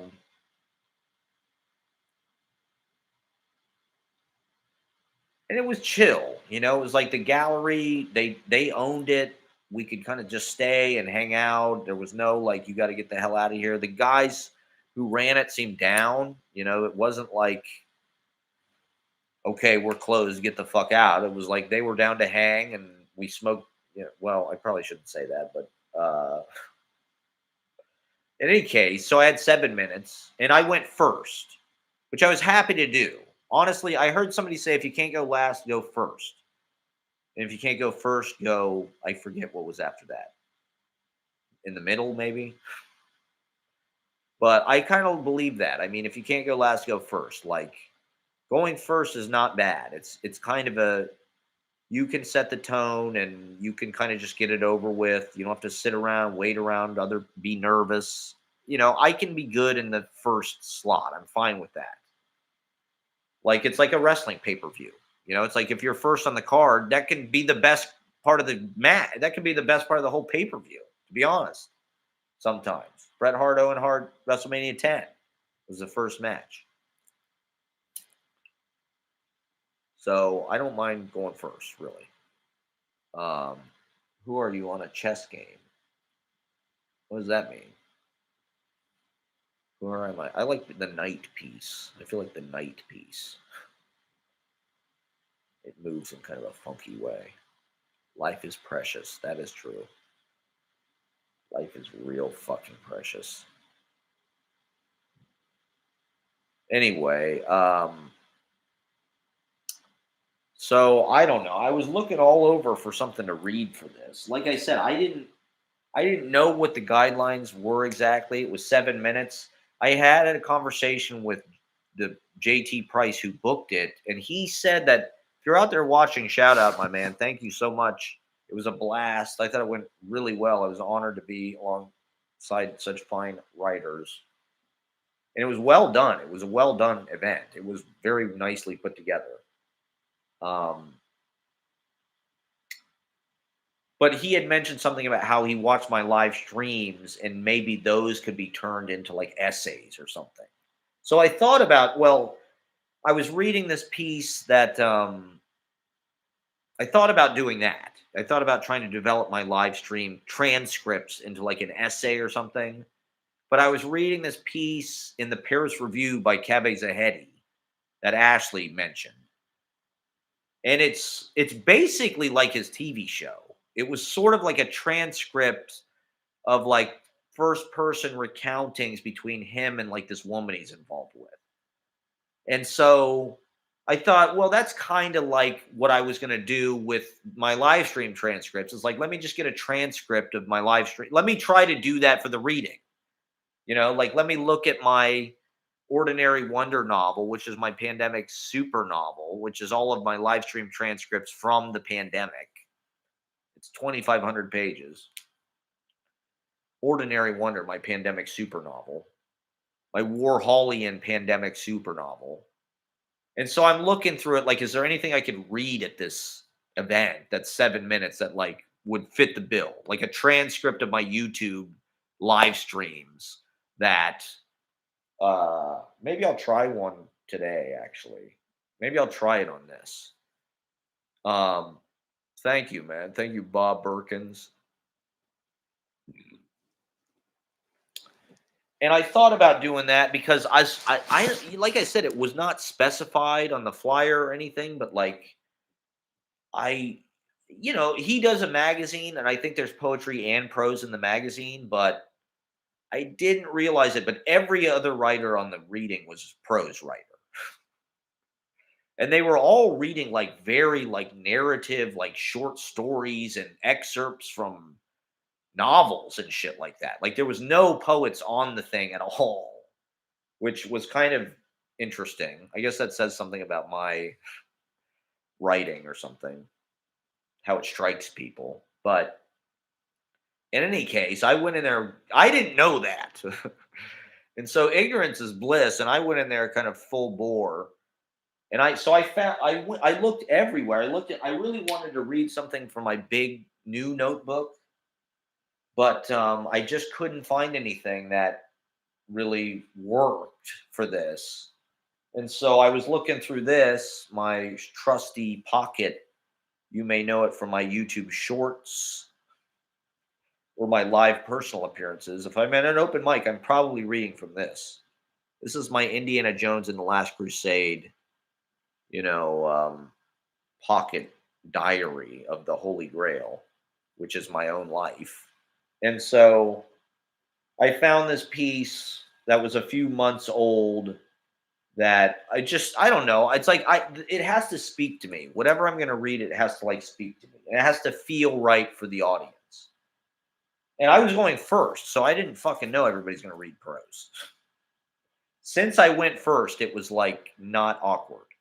It may have been awkward if I went second or third or something. It may have been like, "Ooh, what the fuck?" I guess I didn't get the memo, but here's some fucking gibberish that makes no sense. To a bunch of people that came out to hear like stories and shit. Sorry. So anyway, I just went into it full fucking tilt, blast with my shit on blast, just blasting away. And I did not smoke weed beforehand, really, which I think was key. So I was relatively socially. I mean, there weren't that many people there, probably like maybe 15 or 20, which is no big deal. I mean, it's brutally fucking windy and cold.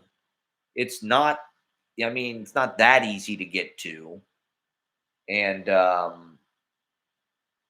it's December 19th. So a lot of people have already left for fucking Christmas and shit. So it's like, or they're doing something else because it's Friday night. I mean, it like I said, I mean, it would be nice if I put a goddamn flyer on the open mic Instagram and a bunch of people were like, "Oh, let's go support Matt Proctor, our host who tirelessly fucking platforms our ass every goddamn week for eternity. I make shoes for everybody. Well, I'll go barefoot." But I don't care. In a certain way, I'm almost like embarrassed. If people want to show up, I want them to be determined to show up. I do not want to like beg people to show up. And so I put it out there and then I leave it alone. And I get it. If you don't want to come to goddamn Matt Proctor's fucking psychedelic poetry freakouts, fuck you then. It's okay. It's not everybody's cup of tea, but I thank JT Price for giving me a platform. And I did the best I goddamn could with what I had. I guess I should have prepared more, but like everything in my life, I did my homework at the last minute. And I was thinking about it because he booked it like a month or two ago. And so I was thinking about it for weeks about what should I do with this. And once 7 minutes is, I mean, it's not a lot of time to like have to fill up, especially for like writing. Like for prose and stuff, it's like you kind of need, but that's cool. I like that. It made it a little bit, it was more like a comedy thing it's like I can handle that. It's not, I typically like to read one piece that lasts the entire length of however long I'm supposed to read because I don't like stopping and starting for applause. Partially because I'm afraid people are not going to applaud at my bullshit poetry that makes no sense and that I spent 5 seconds on. But it's also, I did work on this a lot. The whole night before, I edited it a lot. I cut a lot of stuff out. I read it over and over and over again to make sure that it flowed. Like I rehearse at these readings, I do try to like punch it up a little bit to like, because I was having a really interesting, there was this guy I was talking to who he was on the reading too. He gave me his book. I forget what his name was. Adam, I think. He's a sketch comedy actor at Second City, who's also a writer. And so we kind of hit it off. His piece was very good. It was about like this observatory and this telescope and all this shit, astronomy. It was very well done, but it was fiction. It's like he wrote a fucking novel. It was like a chapter from his novel. And it was very well done. and he's a comedian at Second City. He was saying something about how you need to kind of like have something that re-energizes the audience every few seconds, or like in comedy it's like you got to make the audience laugh every 5 seconds or something, or you're not doing your job. And in literature it's kind of the same. It's not like you're making people laugh, but like in poetry, if you're just saying a bunch of whack shit that doesn't impress anybody, it just sounds like you're prattling on. It's like you have to give people little bursts of emotional, you know, response. You got to make them laugh. You got to take their breath away. You got to make them cry. With poetry, you got to blow their minds. It's like it's not. I'm not. There was one line in the thing that I changed, and it was the line that the lady a lady made a video out of it afterwards. That was sort of like a review, which was very well done. She was a journalist. She's a journalist from Beacon or something, and she made this little video, and so she wrote a little write up of it, which I thought was real cool. And she said I wrote experimental prose, and the line she remembered was "I am the Joe Rogan of the apartment," which was the only line I changed. The original line went, "You are the millennial Jon Stewart. I am the Joe Rogan of the left." That was the original line, which, is a very predictable thing. That's just something that you like would transcribe. That's not something that I can claim that I made up. It's like a phrase we all know, Joe Rogan of the left or whatever. And so I changed it because I knew that that would sound lame. That's actually why. I knew that if I read this in front of people, their mind already knows where it's going to go. I'm just sort of reiterating a cliche. You can't do that in poetry. There has to be juice. There has to be emotional juice in it. And I sort of took all of that out of my poetry to some degree.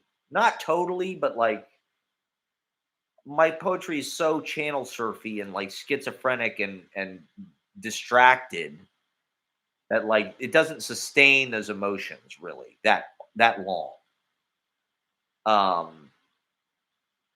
And so I changed it because I'm like, this, and I don't even, I just, to me, that line is like kind of obvious or something, or like it's easy to do that. It's easy to change it and make it better. Okay. It's easy to do that.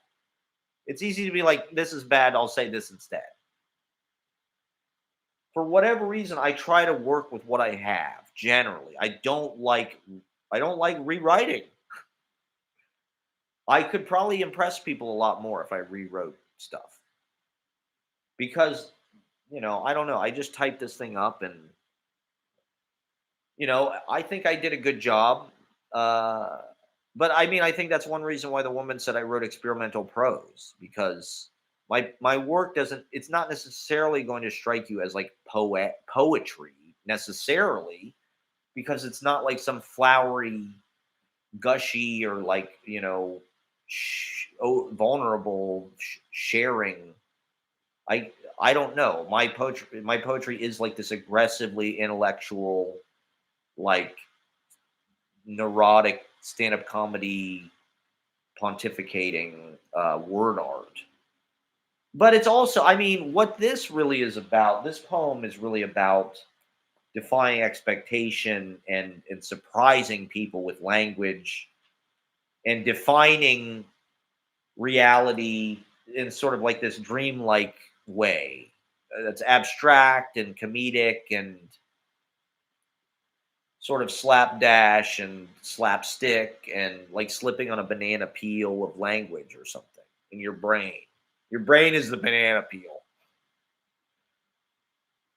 It's not always about, but it's like when I do readings, I want to say stuff to the audience. That's like part of why I do readings, because it's like, what do I want to say to people?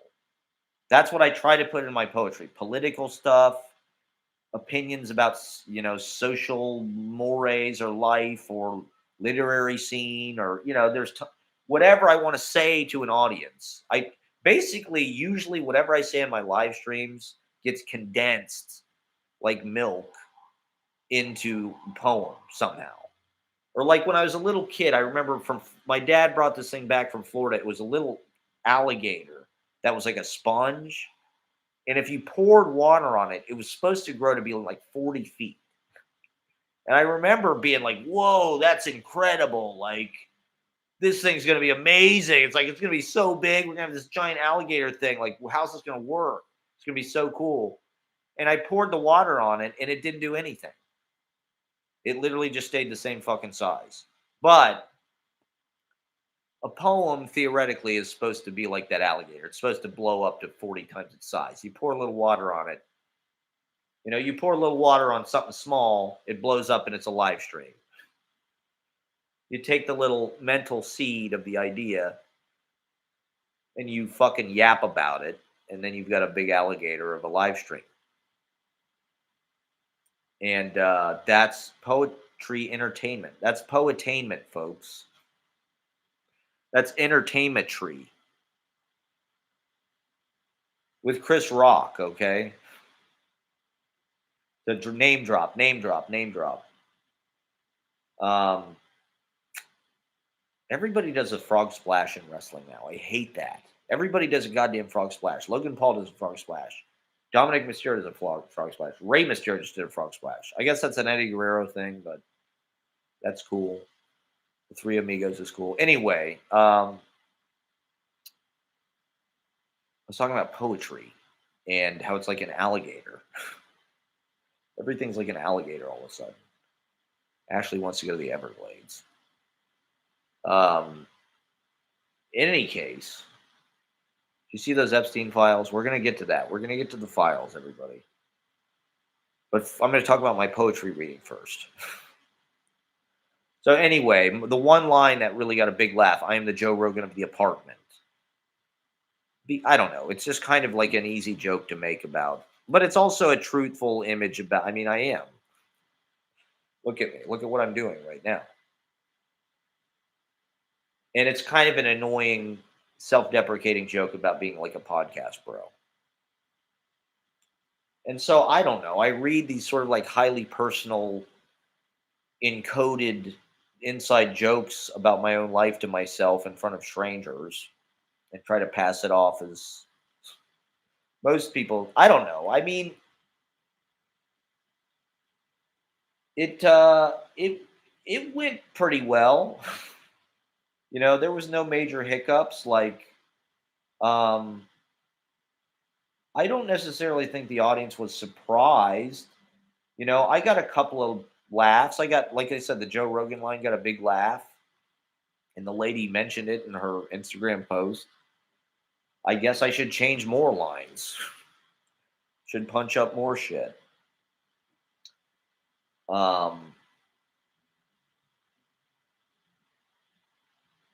My confidence didn't collapse on stage. I didn't implode or anything. I got the job done. It wasn't, it was, I didn't know anybody there. Well, shout out to Total Social Phenomenons. Total Social Phenomenon came out. God bless you. I think just to see the reading. I'm pretty sure she was there to just watch the reading, which I can't say that about anybody else, but I don't blame anybody. I mean, who the hell would come? Ashley didn't even come, but I told her, I mean, I don't know. I need to conduct my own fucking business, And I met some really cool people. I met a couple of the people at MFAs. They were putting books out, and so I was, making friends, which was fun. The bartender there was really nice. Shout out. And is this over? This PLE fucking live. Oh no. There we go. Best matches of the year. We're watching the best matches of WWE from the entire year right now on a live stream while I'm yapping.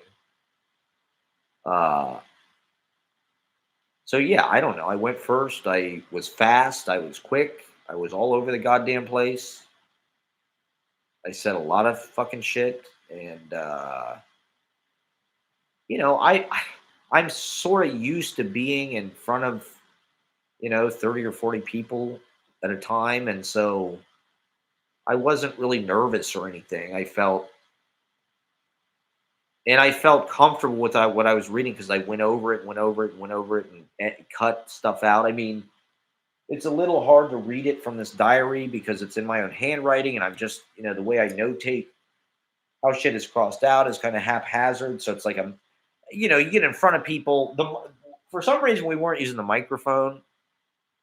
There was nobody that was really. It was laid back. It wasn't like somebody was like, "Oh, okay, we need to get started," and where's the microphone? And it's like Christmas Vacation was on, and we're doing readings, and for some reason we didn't use the microphone, so I just fucking went anyway. It would have been nice to use the microphone. I would have liked, I was kind of expecting that, but you know, there wasn't that many people there, and what the hell?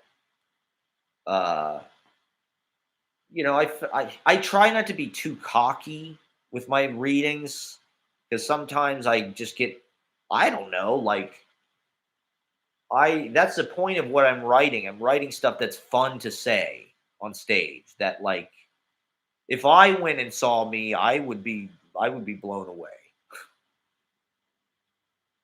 If I saw me read, I'd be like, finally, finally, somebody gets it.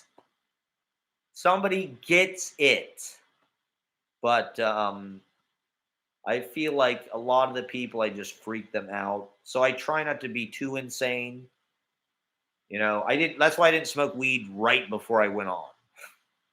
Because if I had, I probably would have freaked everybody out. And at this point, Jesus Christ, I don't even know what remains of like my literary aspirations. I'm a fucking movie star now, okay? Just kidding. I'm just kidding. I mean, poetry is always something that is going to be at the core of like who I am and what I do.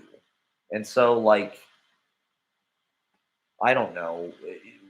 An audience, I'm used to going to open mics and reading and people acting like I just farted into the microphone or something. That doesn't happen every time, you know, but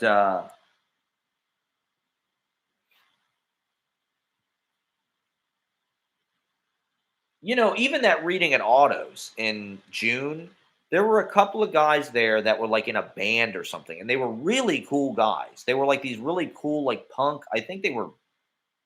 I don't know if they were German. Maybe I'm making that up, but like they were like look cool. They were in leather jackets. They looked like they were in fucking Repo Man or something, and they loved the reading. The guy followed me on Instagram and like messaged me after about how much he liked it. A lot of times I read and I'm just like, people fucking hated that. And then I'll get a message from somebody about like how much they liked it or something. So it's like, I don't know. It can feel weird. I guess that's true of anybody that goes up and performs, probably gets that kind of feedback. But,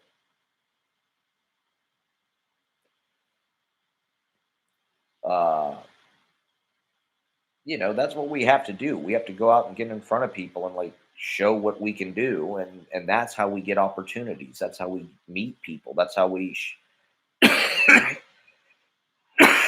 show them who we are. And the other writers were all very good.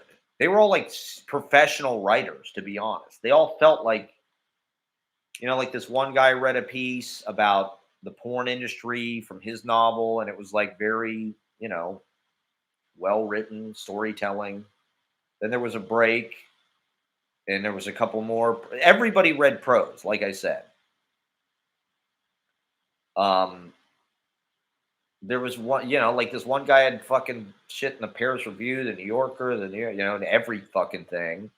So there was like these were like veteran New York literary kind of, even though it wasn't, like a huge turnout per se, like it was a smart, like enthusiastic listening, I think they were probably more like fiction writers or readers or fans or whatever. And there is a difference, like poetry world is kind of freaky and social and more like a fucking Grateful Dead world. Fiction is a little more, I don't know, professional, organized. I don't know. You have to like kind of you have to be industrious and uh solitary for like long, long periods of time and stuff, working hard. And so it's like, you're a magazine writer, you're part of that. It felt like, kind of like that world. It was cool. That was what was cool about it. It's like, Jesus Christ, this feels like Jay McInerney, like, Conde Nast world. Sort of. But that's also intimidating. Like these New York audiences, it feels, I guess it's not just New York audiences, but, New York audiences can be kind of sophisticated and hard to impress sometimes. Blase. They're not like, hooting and hollering always. They're apathetic, they're demure. That's chic. Being loud is like, for the masses, for the plebes. It's too revealing, too vulnerable or something. I don't know. So anyway, yeah, I did my piece. I kind of Frankensteined it together. I think it came out to be about like 8 minutes. I think I did go I mean, I fucked up the live stream. I did try to live stream it, but my setup, my fucking selfie stick broke, as I mentioned in the poem. And so I kind of just had to haphazardly set my phone up. And so I was actually out of frame. The whole fucking reading, I'm like out of frame. So you can hear me reading, but you can't see it. But my buddy did send me a video that's like 2 minutes long. So I do have a lot of footage of it. Thank God. It went well. It kind of, we did those two readings at Unnameable in May. One was for Ashley's book. One was for Philip um, Motley. Shout out. And I read a piece that I made into a chat book called fuck. It was good. I wish I could reprint it, but it was kind of a similar thing. It was like about a 10-minute long, one long poem that's sort of just like a stream of consciousness. But it is. I did work it and mold it in like a fucking clay pot, trying to get all the get everything to fucking like blend together and shit smoothly. Smooth it over. I did smooth it over and punch it up a little bit. But I also felt like kind of like, did I do the wrong thing? Like should I have tried to write like a fucking short story or something? Um, Not that there were any guidelines that I remember. Like it was pretty much, which I don't feel it was a good response. I think it went over well, actually. You know, um, Even though it was like a little, like I always do. I have like this kind of crazy energy and am just coming from this way weird place that's like kind of stoned. Speaking of which, to everybody in the comments, apparently a lot of my fans on YouTube are like potheads. Well, it's a class 3 drug now. I guess I don't know if you guys heard about this. I assume you did. Trump just reclassified it from a class 1 drug to a class 3 drug. The class 1 drugs are supposed to be the most dangerous, like cocaine or acid is one, and I think heroin are class 1 drugs. Class 2 is like cocaine and like Adderall or shit like that. I think like pills, and then class 3 is like weed and I forget what else. So apparently, a lot of my fans are was on edibles when I did the KGB mic for the. There you go. That's exactly how you have to do the KGB mic. I encourage everyone to take a gummy, a shroom gummy, an edible. That's the energy we want at the you know at the love end. So thank you, Fritz, for doing that. Um,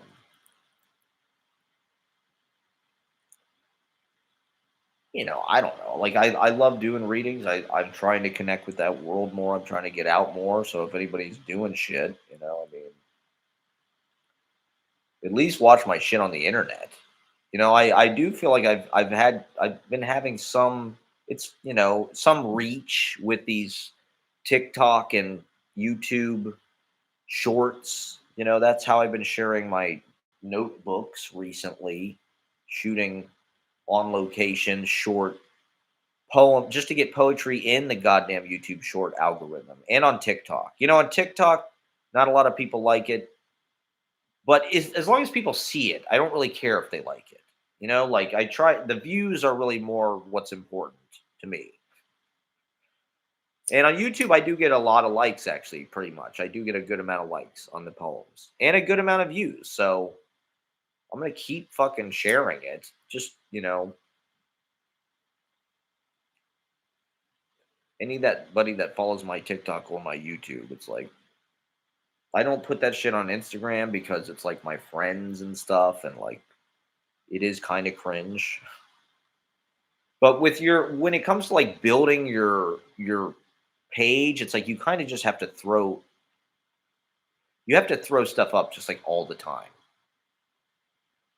And like when you get a clip from a reading, when you get a clip from a stand-up set or whatever it is, if I get a clip from the open mic, even if I get a 10-second video, like my biggest video this month was the Iggy Pop opening. I think that got like 1,900 views or something. It's like just because somebody filmed the goddamn opening of the open mic and sent it to me. All I did was post it on fucking YouTube Shorts. And so who knows how many of these viewers found me through that. But I don't know. I wanted to be kind of poetry forward at this event. I looked like a hobo poet. I was unshaved and I've been wearing the same clothes for like months now. It's sort of my Charlie Chaplin meets Bob Dylan 1966 tour meets clown meets Bob Hope meets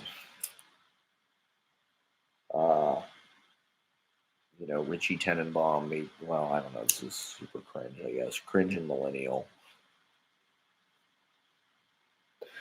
Toke up, everybody. If you're watching at home, if you're smoking at home, this is if you're playing along at home. Oh yeah, I have a game show that I want to play at the open mic because my poem was called Smash or Pass, which I think encapsulated the energy of it in a nice way. It referred to certain things, like there's a reference to Christmas lights. There was a few references that kind of anchored it to the place and time. Those are the things I look for when I'm looking for stuff to read. I'm looking for things that are like that feel like they're in the air of the ceremony of wherever I'm going. Like the poem is totally ceremonial.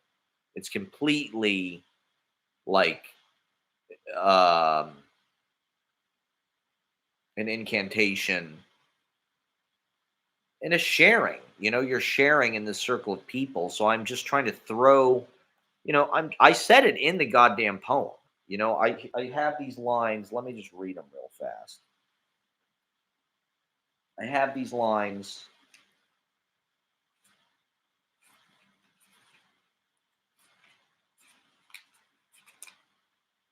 It was pleasant to notate the bits of aleatory errata as a simulacrum of experiencing reality through human consciousness.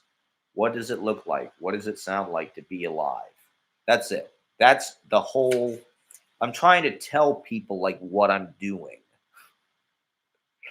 You know, I'm notating the bits of aleatory errata as a simulacrum of experiencing reality through human consciousness. What does it look like? What does it sound like to be alive? In a nutshell, that's what it is. What does it look like? What does it sound like to be alive? And so I'm trying to capture that through the sound of like your inner monologue, basically. What does your inner thought process actually sound like? It does jump all over the goddamn place. At least when you smoke as much weed as I do. But, apparently my fans are all potheads, so why not? If that can be my niche on the internet, I can be like a Cheech and Chong of live streaming. I'm fine with that. Like a stoner caricature. I accept that as my fate, okay? I'm a jingle thug. Not to spoil anything. Coming to a theater near you. Okay, so anyway, should I have not told that story on the internet? It just feels funny. I don't know. This is part of my problem with celebrities, is I always treat it like this story. Like, oh fuck, Chris Rock. Oh my god. I'm gonna go blabber about this. Just every detail is gonna go right on the internet. He was cool. I want to make that clear. He was fucking cool. At no point was he not cool. And I admire him a lot. I mean, come on. He's a giant. He's done it all. He was the biggest thing in his field, you know, and he did it a long time ago. He did it when he was young. He was on fucking Saturday Night Live, Nat X. He's in the goddamn Sober Price is Right skit. My all-time favorite is Saturday Night Live skit, Sober Price is Right. Chris Rock is in it. In like 1991, for Christ's sake. And I like that he's like a filmmaker and he's making like these personal films. I think he's an artist. So it's cool. That's how I was trying to treat it. We're just in a room. We're artists. We're talking as artists. First, I said Carl Weathers. Then I said Carl Winslow. I couldn't think of the guy's name, Reginald Bell Johnson. Because I'm like talking to Chris Rock. I'm like, what the fuck is his name? Carl Weathers? So I fucked it up. I said two black guys that were not the right name. Wait a minute. Why the fuck did he say Carl Weathers and Carl Winslow? Is this because I'm black? I don't think Chris Rock thinks that way, for the record, but I was just, sort of like, I didn't know what to do. I was trying to be cool about it. So anyway, that was Thursday. Then the reading was Friday. So Thursday and Friday, bam, bam, back to back. There was a guy on the reading. All the writers were very good. They were all very good. It was well chosen. And like they were established, credentialed people. It wasn't like, some open mic fucking reading or whatever. Not that there's anything wrong with that. I was surprised. I was like, oh shit. These people are like New York Times writers and shit like that. Those people, they don't suffer fools. Like if your shit is whack, like the whole room will stink. And you don't want to be that guy. You want to kill. But I also do my freak poetry that like, I've lived it for so many years that like, for better or for worse, like I feel confident in for what it's all I have. I couldn't have read. Let me get the other piece.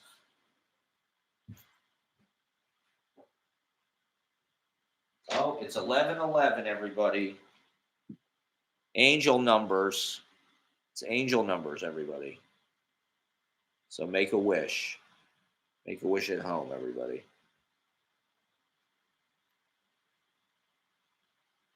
Make a wish at home, everybody. It's angel numbers.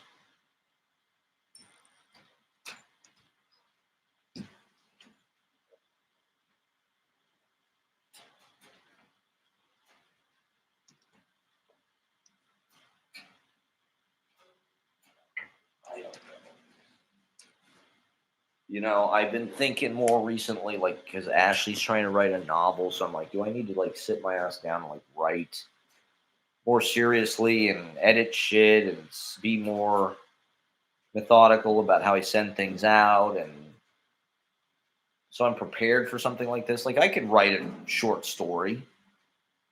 I could write a 4 or 5 page fucking account of watching a movie with Chris Rock in a theater or something, like, whatever I'm doing in this time, right, where I spend doing this, I could be working on something serious. In my poetry, I don't know. I guess it's a product of my drug habit, but it has become like, well, that part of the point is this like spurring onward, this continual surge, and every couple lines, it's like the tense resets and the declarative starting line kind of begins again. And that's kind of annoying, I think, to the listener in a lot of ways. But it's meant to just sort of wash over and like you absorb what you absorb. I'm trying to figure that out. I'm trying to figure out, and sort of in some ways I am like cheating to make it work. But, I went over it a bunch of times. And part of what I want to preserve is like the spontaneous, unexpected quality of the where the language goes, the way it defies the commonplace expression, or even some kind of profound expression. Like poetry is supposedly supposed to be this, I don't even know, speaking your heart or making metaphors from The Thief's Journal by Genet, Love in the Time of Cholera, or Henry Miller's Colossus of Missouri. Well, shit. I did read Love in the Time of Cholera. Um, I did not like it nearly as much as 100 Years of Solitude. I'd like to maybe look at it again. It just wasn't the same thing. And I think I was expecting the same thing again. The thing I liked about 100 Years of Solitude was like the family and showing time and society, over that period of, and the magic, the way things kind of reoccur through generations and stuff, the magic of the poetry of history. Whereas Love in the Color of Color, I think it has some of that. I'm sure it's magnificent. The Thief's Journal, I don't know that much about Jean Genet, but I heard about that recently, and it was something that I wanted to seek out. Jean Genet was one of these authors that you always hear about, like Allen Ginsberg mentions him a lot. He was like sort of more of an icon, I think, in the 60s, and he was in jail, and he seemed like this kind of like international celebrity, sort of, like the Beats or something.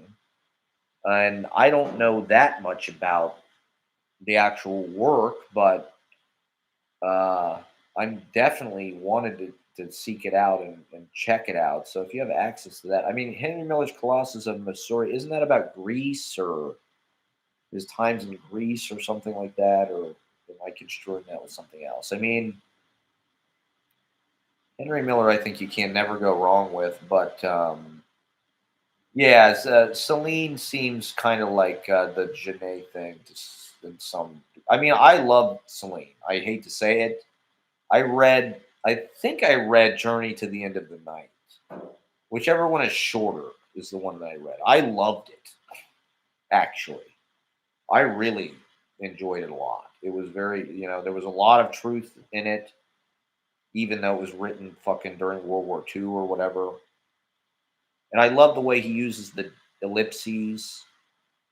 Uh, I mean, I'd love to read Death on the Installment Plan too. I mean, Celine, I enjoyed a lot. I don't. Apparently, he's a fascist or he's sympathetic to fascists. He was a doctor, and so he's got kind of the doctor's way of looking at things. It's kind of cold in a way, but to me, his books were I guess you'd say conversational and sort of,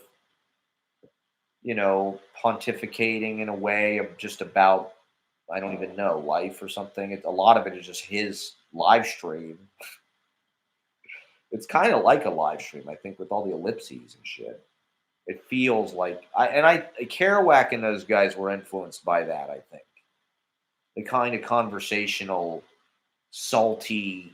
Celine was. He's kind of like he's one of those guys, but he's even like dirtier. I mean, he's not like a Bukowski dirty, but like I don't. Is cynical the word? Is real? I don't know. Like he's a salty dog. He's like Artie or something. He's tough. I don't know. I like it. I liked it. Henry Miller, to be honest, I have read bits and pieces of things that he's written that I liked. Like I have the Henry Miller Reader, which I enjoy, but I'm never really that drawn in by the pro. I read his book about Rimbaud. I remember liking that. I think I did. It's like 100 pages long. I feel like I read it. Maybe I didn't read it. I thought I got it from Poets House and read it, but maybe I'm imagining that. And I've read, he's a raconteur, but I've never read Tropic of Cancer or any of his like erotic, I'm not sure what the appeal of that is in the current age. I'm sure that it is. I'm sure there is, but to me, I don't know. His prose never really it. I don't know, but Bob Dylan thinks Henry Miller is the greatest American writer. So, not to criticize Henry Miller, he definitely has a strong voice and like his opinions and his, he turned his life into writing in kind of an interesting way too. He lived in goddamn Paris. He lived in fucking Big Sur. He was always sort of finding these kind of frontier paradise unique living situations that sort of became like legendary or something. Everything he does has this kind of bohemian magic, sex magic. He's having sex in Paris, France with all these hot chicks. And Italo Calvino, to be honest, I really don't know anything about. I think I had one of the books. I never really got into, it. To be honest, it's been like over a decade since I really read like novels, like seriously. I used to read novels like all the time up until about 2014 or 15, and maybe 16. Whenever Trump happened, I blame Trump. Well, it was more like a poetry choice. I got more into like experimental writing and like although I guess I do read, like I've read prose, but like poets do write novels, but the poet's novel is kind of its own thing and it's kind of weird and special and that's what's cool about it. I guess you could say Henry Miller is kind of a poet's novel or something. Yeah, E. E. Cummings. You got to check out E. E. Cummings. Phenomenal. E. E. Cummings just fucks everything all up. I like the way that E. D. Cummings was kind of independent. He was a painter and a poet, and he wasn't really a part of any kind of particular generational like wave of a clique or something. And his style is like that. He's kind of singular as the choices he made as a poet. There's not even to this day. I mean, there's people that kind of do that, but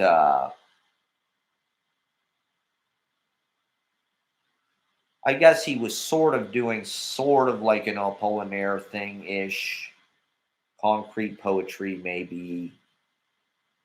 He was influenced by those artists. What he saw in Europe during World War One, or Picasso, or Braque, or what Cubism, all of that stuff. I'm sure he was influenced by that, but he manages to kind of do it in his own way and in an American way. I'm fascinated, and I kind of, I'm obsessed with those that era of America, that kind of modernist era. Before World War II, I don't know, the world just seemed kind of classy. And things like E. E. Cummings, like it's very avant-garde, even to this day. It's very weird on the page. There's very few people that even do that now. And but there's also a sentimental kind of romantic music that comes out of it too. It through the disfigurement and all of the kind of puzzle and distortion. To me, it's like language poetry, or it's like, it's not that different than Gertrude Stein, I guess, in some ways. It's obscure.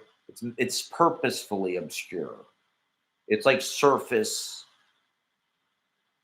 But E. E. Cummings, like there really is a poem in there a lot of the time. There really is like something like very musical and romantic and sing-songy and memorable. Like he's able to do both. He's able to make pictures and like take your breath away. Actually, there's a lot of E. E. Cummings poems that do that, actually.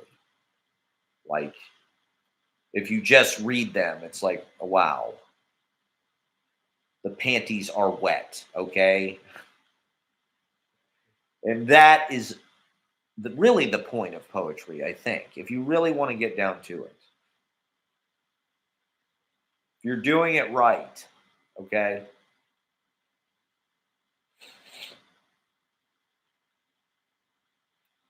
In any case, maybe I'll go to like midnight. E. E. Cummins, Burton Cummins. Yeah, that's his porn name. His real name is. I mean, I got into a whole E. E. Cummings thing when I lived in Manhattan, because it's like the village still feels kind of like E. E. Cummings' world. It feels like this kind of like dwarf magic castle or some shit. I don't know, like a village of druids. That turret of fucking Jefferson Market Library and all that shit is very like.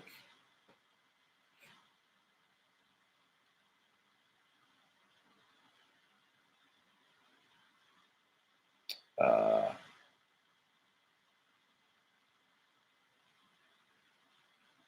it sets the stage for that kind of Brown Derby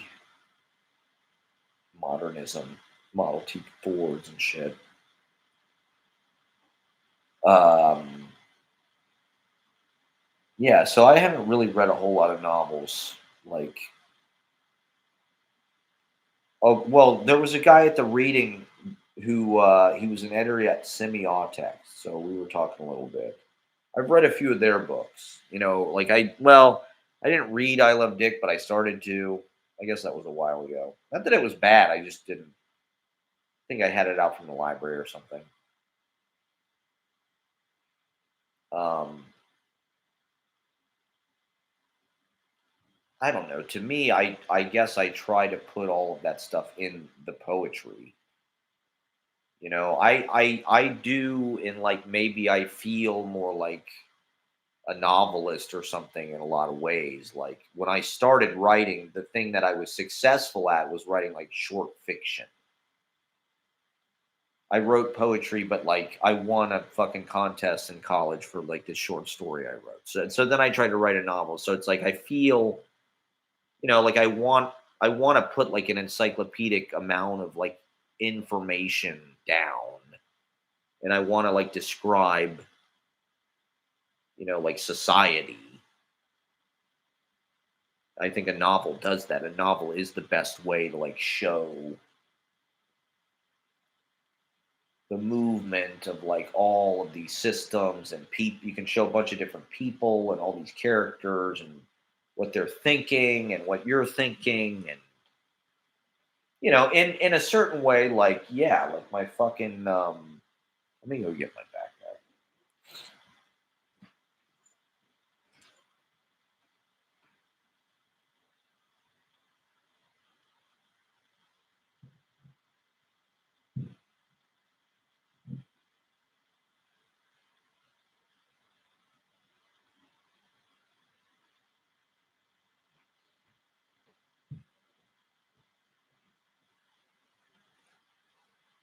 Um, like at this point, this fucking thing, it's the intention is to make it like kind of read like a novel and like build like a novel and be like the fucking power broker or something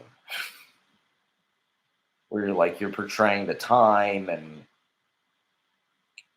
the cycles of history and the societal changes and power and why things were, just try to get as much detail down. And so, like Ulysses, right? Ulysses is a poem, right? Even though it's a novel, it's written like a poem. It's not necessarily all broken into meter always, but the care that's taken for it, the syllable by syllable kind of intention and depth. There are things that are moving. There's a lot of music. There's a lot of different kinds of music. Uh, my book is like a lazy version of that.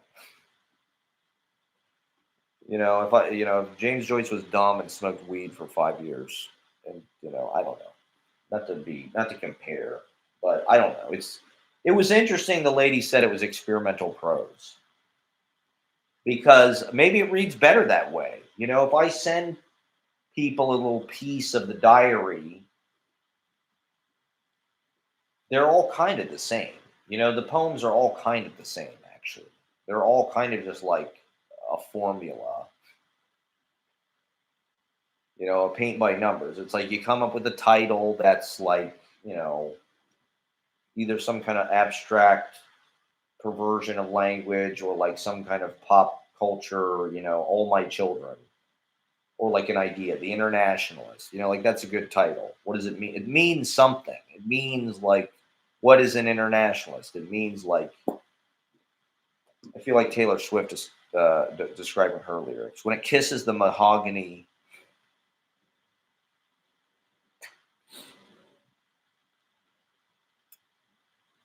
Uh,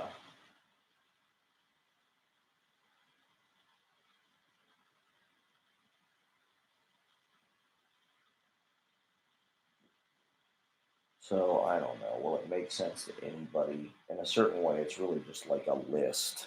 It's just a list. It's like a list of operations, that happen on a fucking computer or something.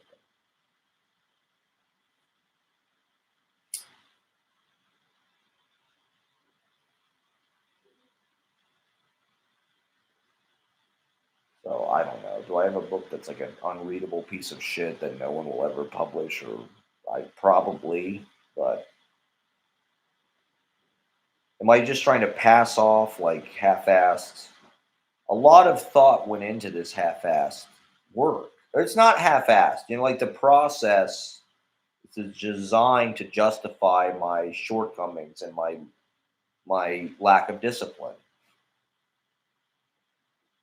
And so, and my drug habit, my drug-addled, constant need for joy pushes, surprising, funny little self mutilations of expected. Let me read. Well, let me see if I can read some of this fucking piece that I was gonna read. Let's see how this goes. This is a transcript of my live stream from the pandemic. I don't think it's gonna work. I was listening to this fucking song, "Let the Bodies Hit the Floor," the other day. which I think Trump should use that at his rallies. I mean, not to give him a good idea. Well, these people are psychos. You listen to this fucking song, and the song came out like probably 20 years ago, and it is disturbing. It's a real cry for help. It's like, which is already a fucked up thing to say, but the whole song is just like, Katie, I don't even know what he says.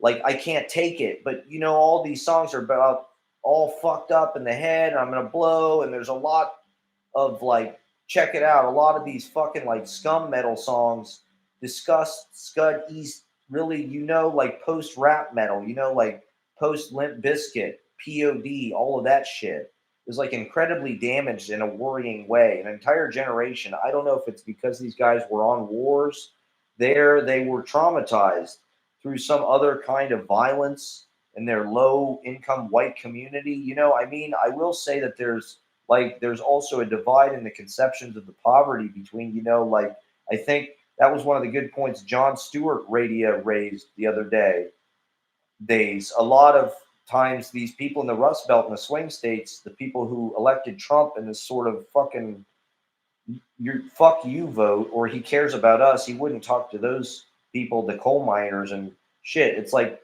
a lot of those people, we're supposed to pity them. And like we look, like we're supposed to have sympathy with their victims because they're white, whereas the people in the inner city, the reason why the inner city kind of, went downhill at the same inner city at the same time for the same reasons, loss of manufacturing. My New York. New York was one of the biggest. It may have been the biggest manufacturing town in the fucking world, like it was a port. That's the reason why it became the biggest city in the world, because they could have fucking loads of docks bringing huge shipments full of shit. Like that's what on the waterfront's all about. Fuck, like they similarly, there's no manufacturing, all that Cooper Square and that shit. There was factory, Washington Square. Those were factories where they had sweatshops, just like in China, probably now. Maybe not. I don't know. Maybe I shouldn't say that. So the inner cities, how do we portray them? All their criminals or games put in jail. The prison thing. That's another thing that is so tied into this whole conversation we're having about Black Lives Matter. Is prison pipeline. It's absolutely modern day slavery. There's more black men in prison now than were slaves in 1850. That is unacceptable. Like in its manufacture, because it's a fucking business. Like these people paid on the government for being the government. It's like the government is the biggest fucking business, and we should be smarter about how we choose to spend this fucking money. The war on drugs imprisoned in generations of black men. I don't know what the percentage is, but I think it's over 50% of like adult black males have been in jail. Like it's not because they're fucking criminals. It's because they're fucking systematically put in there to be cheap labor. That's something they do in Ohio. Mike DeWine is all about it. Shame on him.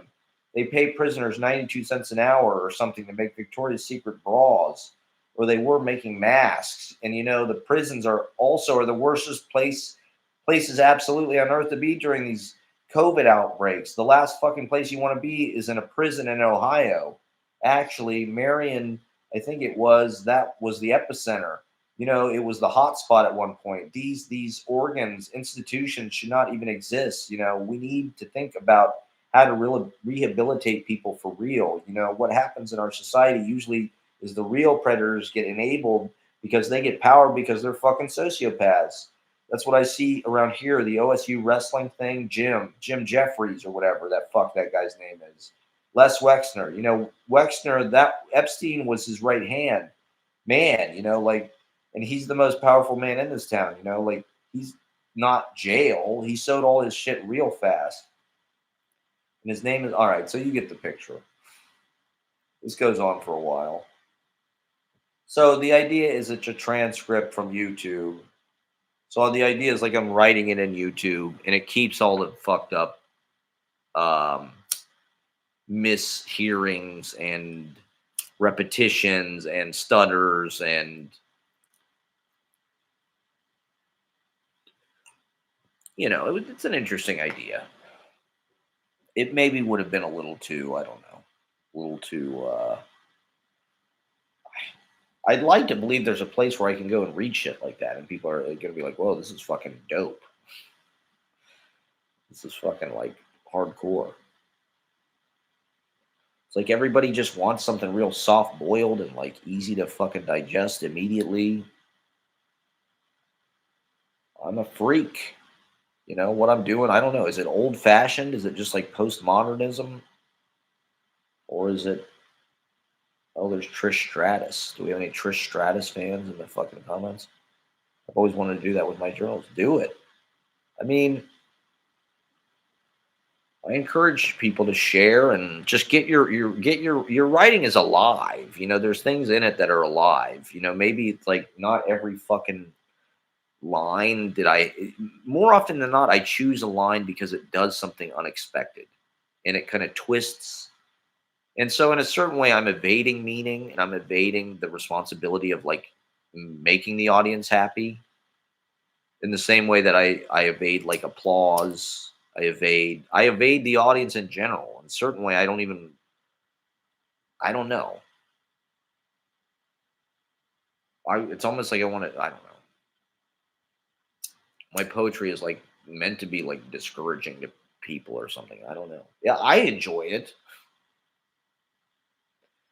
Like I said, it's the best that I can do. But like, is this poem really about anything? I mean, it's about the perceptions of that day. There are things in it that are said.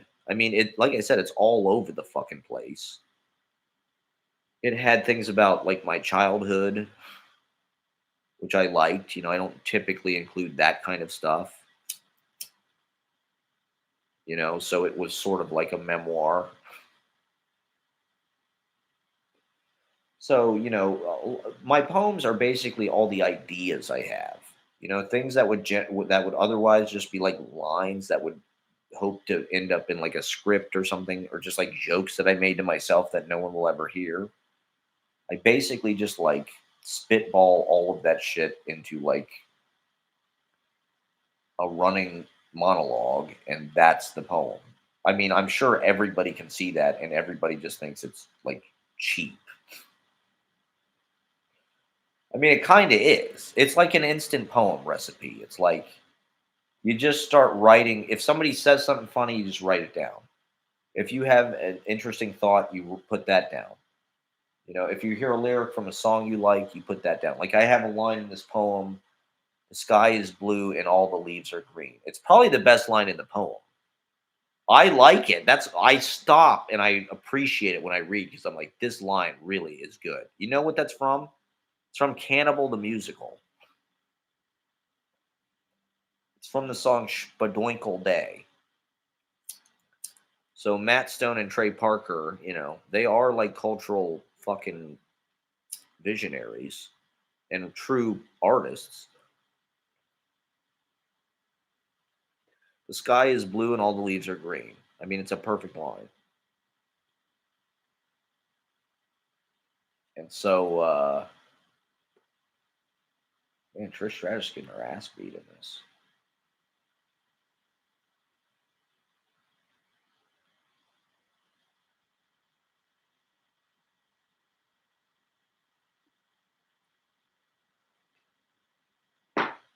And so I threw that in there. I stole it. I fucking stole it. I mean, that's the beautiful thing about poetry is you can just steal shit because no one is ever going to sue you because you'll never make any money. I mean, theoretically, and even I mean, they would never know. It's plausible deniability that even though I just admitted it on the internet, and they probably would sue me, but you know, it's a generic enough line. That's also kind of what I like about it. It's like it's generic enough.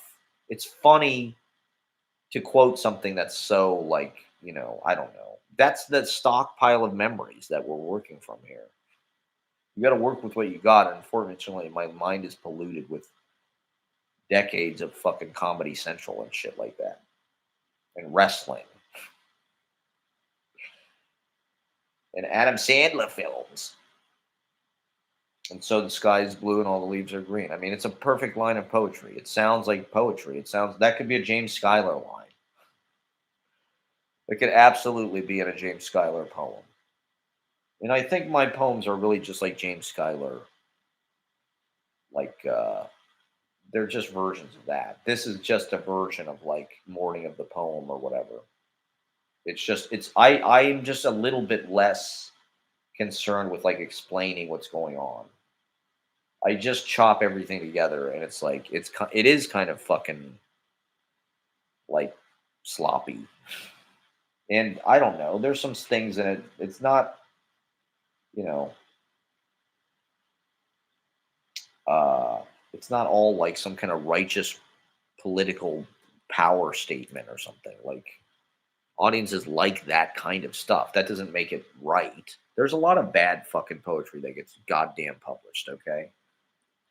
In fact, practically all of it. Not that my poetry is necessarily good. I mean, I just hate how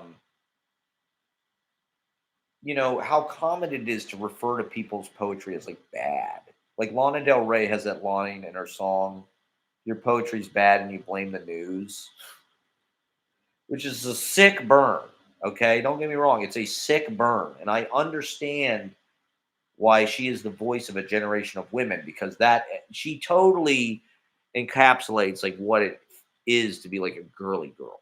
I feel like Lana Del Rey like is like femininity, and that your poetry's bad, and that whole song is just amazing. It's Norman fucking Rockwell, because it just reads this guy to filth, but it's sort of like a literary fuck. I think it's Father John Misty. I think it's You're 6'2", but am I conflating two different songs? Maybe I am. Goddamn man child, you fucked me so good I almost said I love you. I mean, now that is a hot ass line. You got us immediately. We're immediately in. Uh,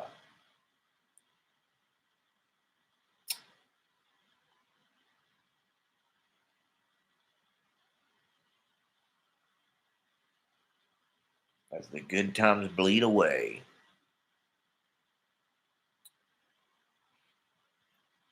Um,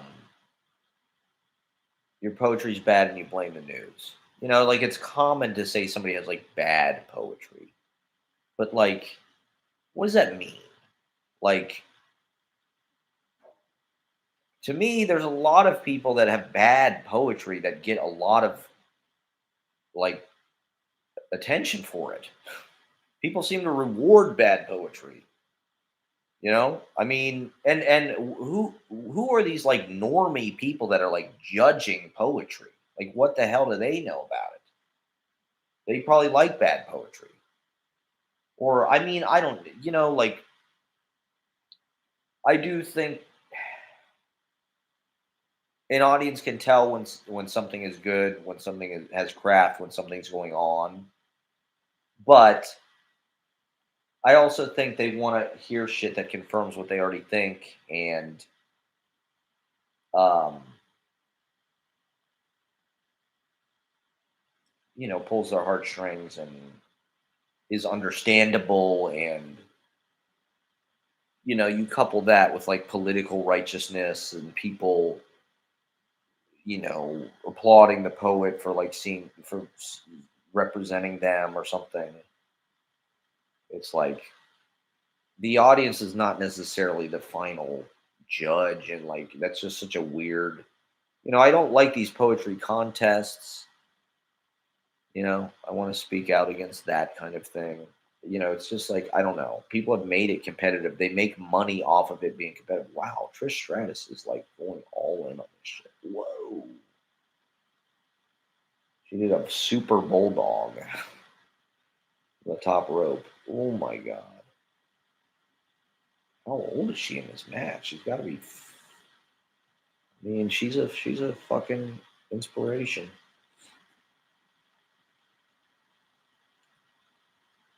I guess tag teams are a way they have of like using the talent. They can have like I just watched it was a tag team match with Jelly Roll and Randy Orton versus Logan Paul and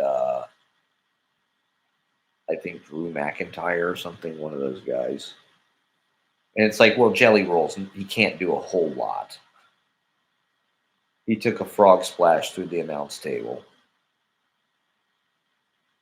But with a tag team, they can keep him out of the ring most of the match. Randy Orton does most of the heavy lifting, and then he can jump in here and there, and he doesn't look too bad. So they create these things out of necessity. They create these different circumstances and gimmicks and shit like that. I'm gonna wrap it up pretty soon. I'm gonna wrap it up at like midnight. I do have a show tomorrow. It's open mic tomorrow, everybody. December 22nd. It's another Christmas special. So come on out. We're not gonna. I mean, I don't know. I think everybody left is Jewish, so they probably don't really want to hear about Christmas. But we're so close to Christmas that I just feel like I have to do more Christmas. And I love. I mean, there's more Christmas songs we still have to do. I've been practicing and sort of trying to figure out which ones we're going to choose for tomorrow. But please come out tomorrow. Come out Saturday to Young Ethel's for Geste and Jouissance and Easy Paradise present Clown Fuck Fest. It's Clown Fuck Fest, everybody. Come to Clown Fuck Fest on Saturday.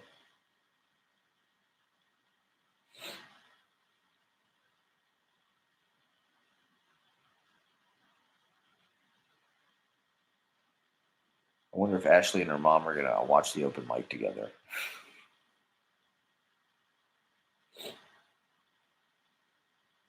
Merry Christmas, everybody. Happy holidays. Happy Hanukkah. Yeah, there were some interesting people. I was talking to this guy about clowning, Fringe Festival. Oh, this is his book. I should mention this. Master of Starlight, a novella by D.W. Ardern. He traded me. He traded me. I gave him 2 zines. He gave me his actual book. So I respect that. And like I said, it was well done. So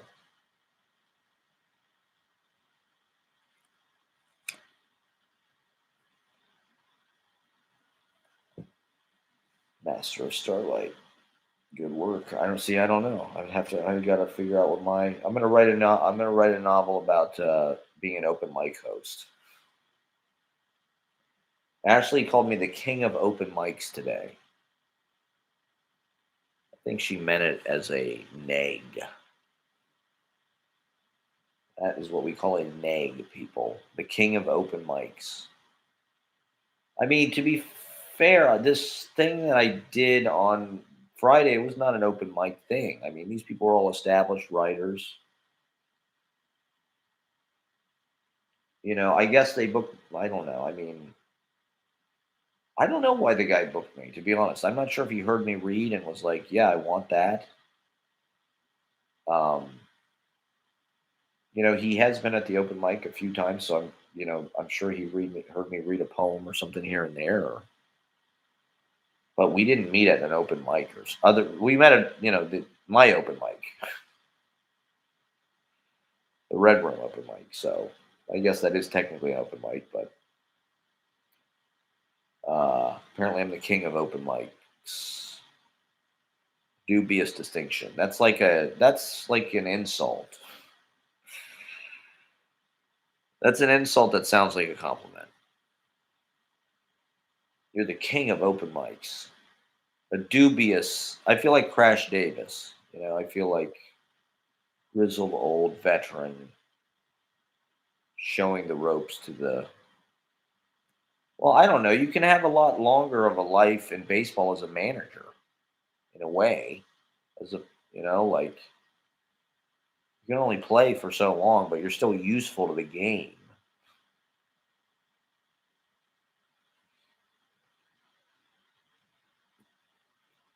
So I don't know. We try to help people develop their talent. And the reason why I stick to my guns with my style is because I want people to fucking hear it. Even if they don't like it. I want them to hear something different. Maybe my mind is just so screwed up and distorted on THC, but uh, you know, I I'm confident enough in my sort of like dropout status that I don't care.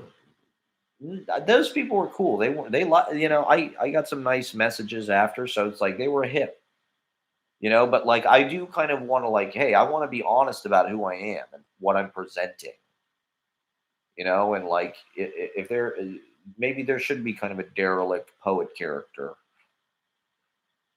that just does it, like nobody sanctions what I do, really. Nobody pays. I mean, I do make money. Some people bought my book and shit, but I'm not bought and paid for by one of these MFA programs and shit. Whoa. Wow. Okay. That was nuts. I'm not a mouthpiece of some kind of state apparatus, propaganda wing for the brainwashing of the elite. And the more, I don't know, I kind of distrust these MFAs. And so, whatever my poetry is, and it feels like, it's a product of my process, which has developed over time through just doing it, doing readings, writing in my notebook, living my life. That's what I want to do. I want to consecrate the moments of my life with these little memorials of language art and make a epic song out of it that lasts for decades and has it's all in there, but it's all jumbled up and it's all no one could possibly understand it but me. A lot of this stuff. I mean, no one could possibly know what it means. But that doesn't matter, actually. Like, people can tell that it means something and that you chose it for a reason. At a reading, I should probably work. I don't know. I just I don't have those juicy mic drop kind of one liners, to be honest. I try really hard to do that. I don't know why I'm not you know just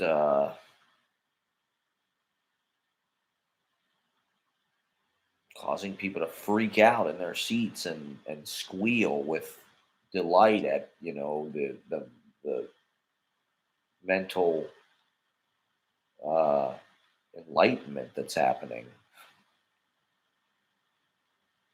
the mind blowing turns of phrase and truth bombs, truth nukes. I'm dropping truth nukes here, okay? My poems are chock full of truth nukes.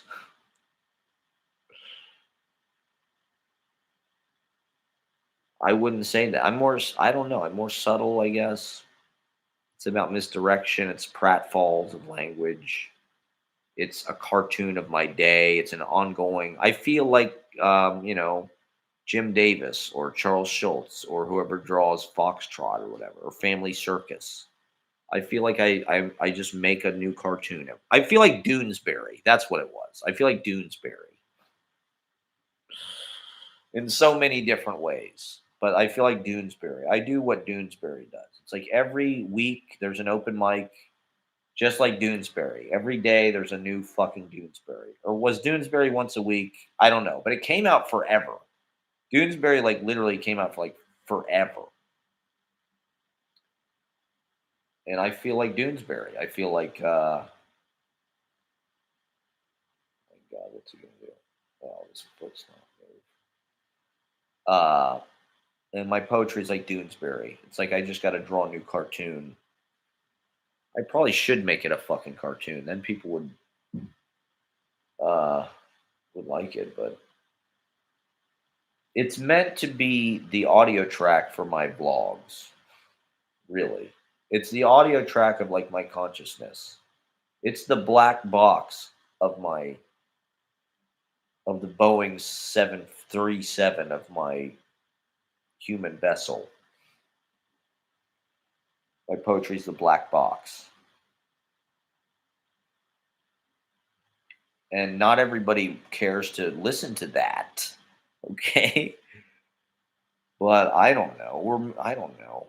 I stick to my guns. Why the fuck not? I've come this far. Like these other people. Okay, so this one guy, very nice guy. His book just came out. I was looking at the pictures from the launch party, which were on Instagram. It came out like on a. I don't follow this stuff. Perhaps I'm so far behind now. Like if I would have just dove in to the New York City literary scene in 2021 when I got back, which is what I should have done. I should have started the open mic summer of 21 and just went all in to Beckett's house and all of that shit. And I did a little bit of that, but mostly I just, walked around and got to know the city and wrote in my journal and tried to not get COVID. And,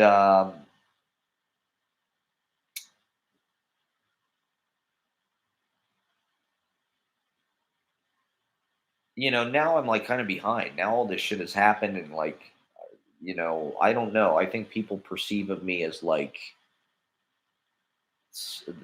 the king of the open mics,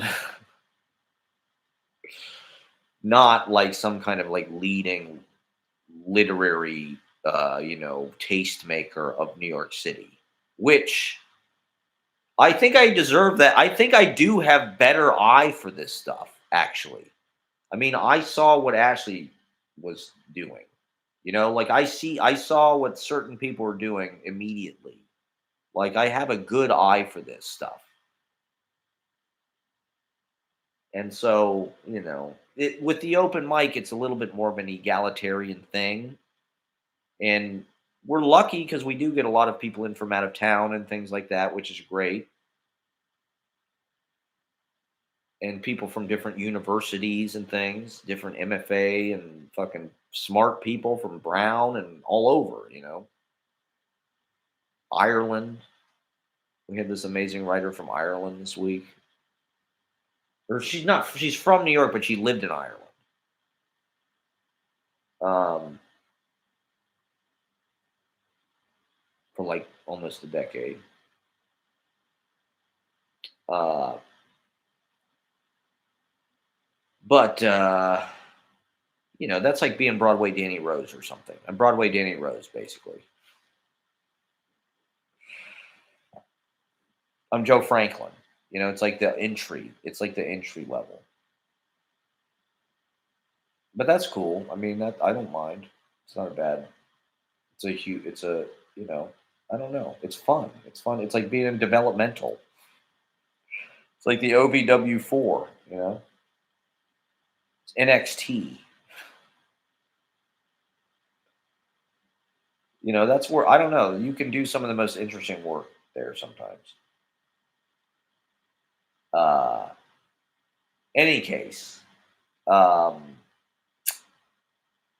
did I need to say anything else about this reading? What the hell was I just talking about? I was talking about my poetry.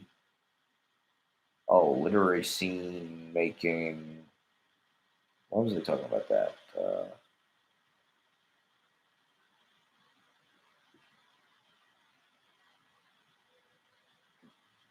But when it comes to like, I don't know, it's one thing to have an open mic. With that, like, you do want to invite people and get, as many voices as you can. But I don't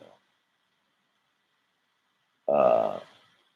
Curating a magazine, like, it's more about your particular taste and aesthetic and what you want to put across. And so I don't know. I commit fully to my ideas, whether they make total sense or seem worthwhile to anybody else. I guess they are a little redundant at this point. I feel like am I just committed to doing this for the rest of my life? These sort of, haphazard diary, encryptions, cartoons, Doonesbury cartoons. Uh, they're musical. They're musicals like The Music Man.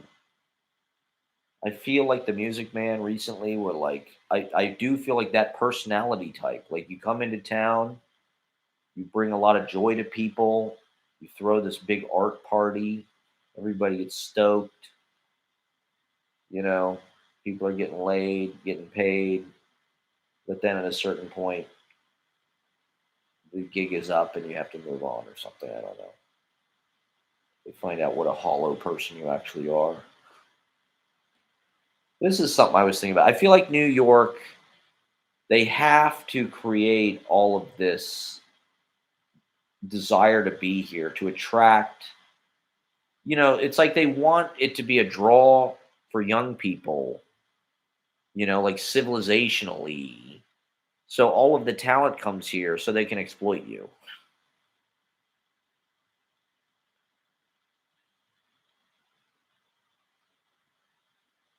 It feels like this. It's just, I mean, there's the supply and demand of it. It's like they can exploit you because they can get somebody else to work for free because it's New York or for cheaper or,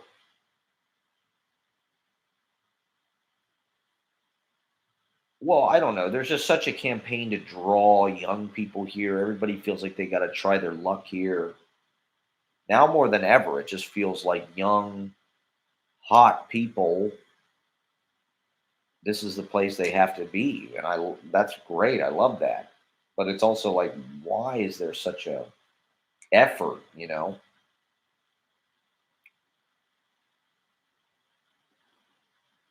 And it's really amazing. I mean, goddamn, it's just amazing how much is out there and how many different worlds you can be a part of. How many different scenes you can go to, how many different open mics at different readings. That's just one little thing. It's just poetry. There's a million things to do in goddamn poetry land. That's not even to say music, jazz, you know, fucking DJ shit. Go to the basement or go to fucking Good Room or go to Hollow or go to Rebecca's.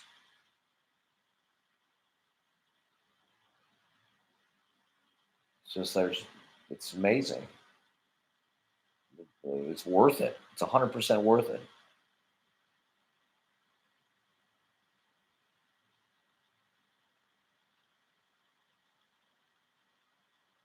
All right. Is there anything else we need to talk about?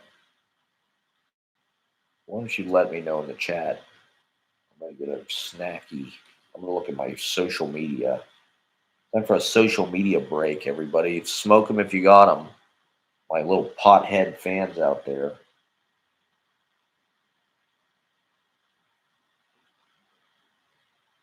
Oh, great.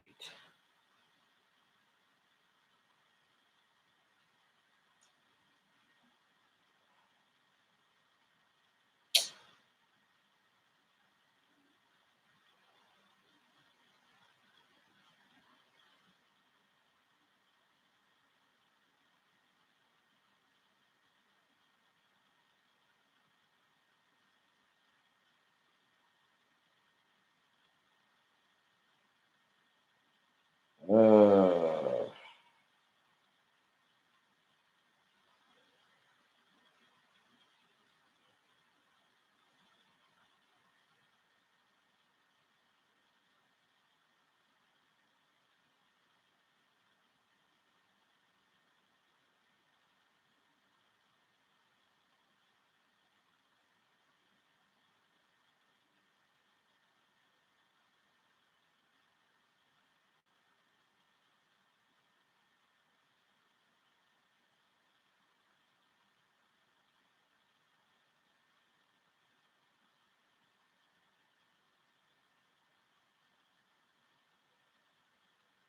okay. I mean, goddamn, the phone is such a unhappy place. Yeah, so I don't know. I think I don't know if people took it as like, oh yeah, I was talking about this one guy who read his book just came out on this fucking pretty hip downtown like publisher. I'd heard of him, but like I've heard of a lot of stuff, and I don't exactly know what it is, but I've heard of it. And so this thing, I knew it was like some kind of edgy dime square type fucking literary publisher thing. And so, I didn't look that much. I mean, I probably should have read a little bit more on it before I went, but um I didn't really, so it's like I was impressed with everybody. I was like, fuck, okay, these people are good and established, and they've been in the game. A lot of them were like New Yorkers, and they've been New Yorkers for like decades, pre gentrification and stuff. Writers and that in that world, that literary world, where it was actually like there was money and jobs and shit, publishing magazines. Uh, so you got to be on your game. You got to be able to fucking like not embarrass yourself.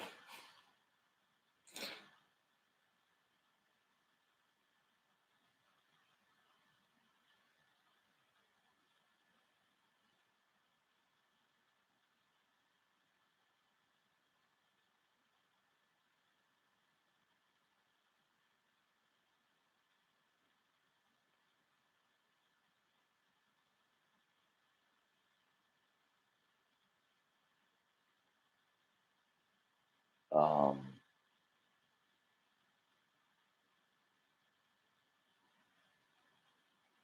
so yeah, the curator did a good job. It was a good lineup. I was stoked to be a part of it. It was a fun night. Met some cool people. I went to Mama Tried afterwards. I bought this Vietnamese soup. It cost $10. The cup was like this big. And it pissed me off. But it was a nice place. Mama Tried has a really nice kind of like. It felt like Annie Man's Treehouse in Ohio.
Oh yeah, I forgot about. I was gonna talk about my game show, Smash or Pass. I'm gonna, I'm gonna, I'm gonna s- invent a game show called Smash or Pass, and basically, I don't know if it's really a game show. I want to do more game shows at the open mic, but after every open mic act, we're gonna ask everybody Smash or Pass. You Smash or Pass. Well, I want to do like lists, and you just say Smash or Pass. Like I'd be like, coffee, Smash or Pass, and you'd say Smash or Pass, and you say tea, Smash or Pass. Say John Cena, Smash or Pass. You say, you know, uh, White Lotus, Smash or Pass. Green Matcha, Smash or Pass. It's gonna be my new TikTok account, Smash or Pass. Camille Paglia, Smash or Pass. Charlie Kirk, Smash or Pass.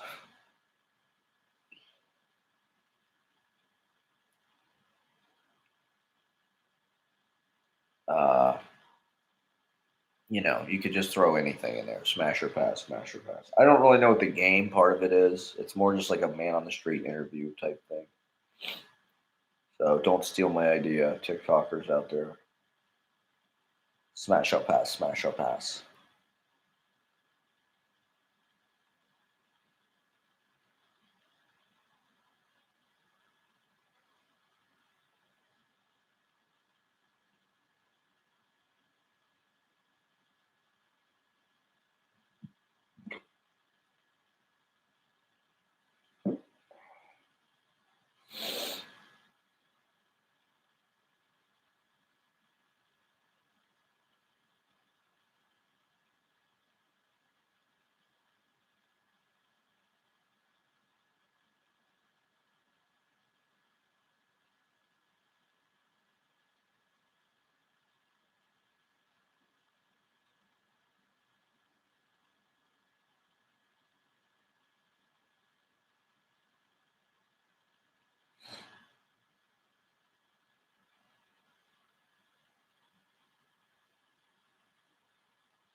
Good time working on that movie.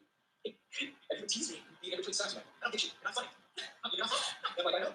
I'm not Robin Williams. I'm not like, people ask me, is he funny? I'm like, no, he's not funny. And then we were walking out of the theater at the premiere, and we walk out together, and he was like, I gotta tell you, I thought everything you were doing was way too over the top. Now, when I see it in the movie, it's good. I loved it the whole time, but he's not acting. He's truly annoying with it. Like, this guy's shut the fuck up. Jesus. So I literally drove him crazy in that movie. Just acting like that kid. But that was so funny. He's walking out shaking his head going, great job. I thought you were doing the top. It's so funny. I love that so much. No, it's brilliant. It's brilliant. And I was like, oh, hey.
All right, maybe I will talk about wrestling just a little bit and wrap it up. Smoke one more.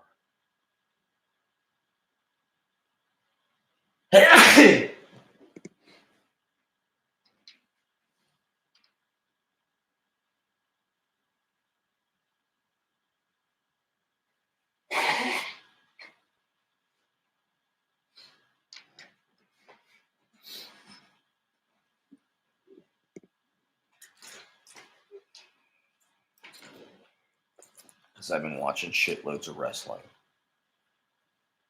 I don't know why. I guess it's just how I zone out or something. I don't know. Is this an indication that my consciousness is lowered or something? I don't know. But I mean, YouTube has got these great live streams that go pretty much constantly that are like, I've been watching. There was a TNA live stream from like 2007. That's like their pay per views or whatever. There was one yesterday of it was AAA, so it was Lucha Libre. It was like a pay per view. Gigantes something. I forget what it was called, but it was like a big fucking pay per view that they're just showing for free on goddamn YouTube. It's like, yeah, I'll check out goddamn Lucha Libre wrestling, see what the hell is going on. With all it's like I don't know. It's just like studying all the different styles, studying all the different eras. Most of the stuff I've been watching has been older stuff, WCW from the '90s or whatever. But now they've got these free live streams up. It's literally like they did one that was every John Cena match from his retirement tour, and now this is best of 2025. It's just like an assortment of different. So it's almost like getting free HBO or something. I saw, I saw a couple of those Logan Paul matches. Speaking of which, did you see the Jake Paul? You see Jake Paul getting fucking pieced the fuck up.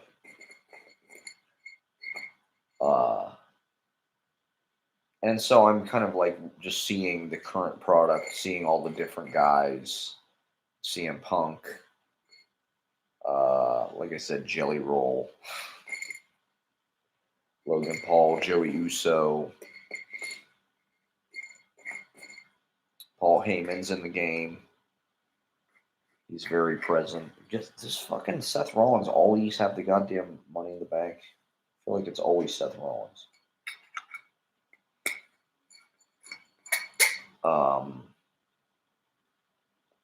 I gotta say, I don't really get the Dominic Mysterio thing. Like Dominic Mysterio is a nepo wrestler. Although I guess a lot of them are. I mean, Cody Rhodes. Those are just dynasties. Randy Orton. They're all like family. Which it makes sense, I guess, because wrestling is like you have to be a genetic freak to be that big, to be made to be a wrestler.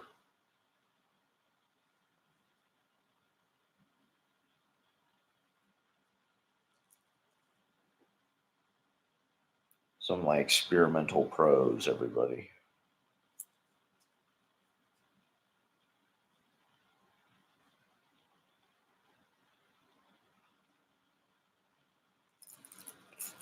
Flattered. Flattered anybody would even consider what I'm, writing that seriously. Experimental pros, nice.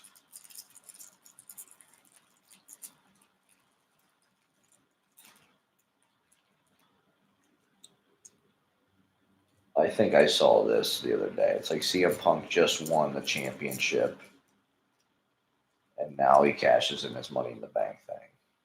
Beats the fuck out of him with the case.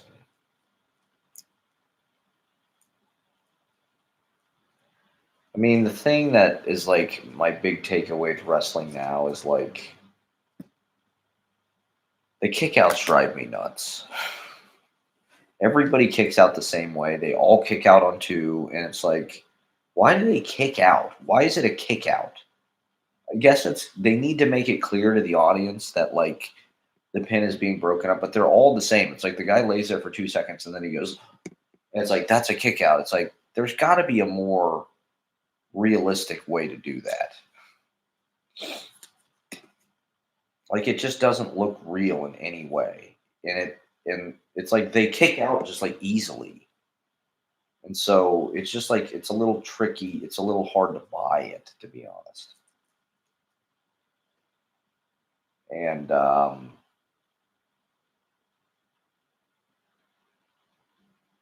yeah, I did see this already. Most of the WWE wrestling now, it feels like when you hear these guys talking to each other, like I that Drew, I think it was Drew McIntyre guy. I'm pretty sure that's who it was. He was confronting Jelly Roll, and he's like, "It's the day the music died."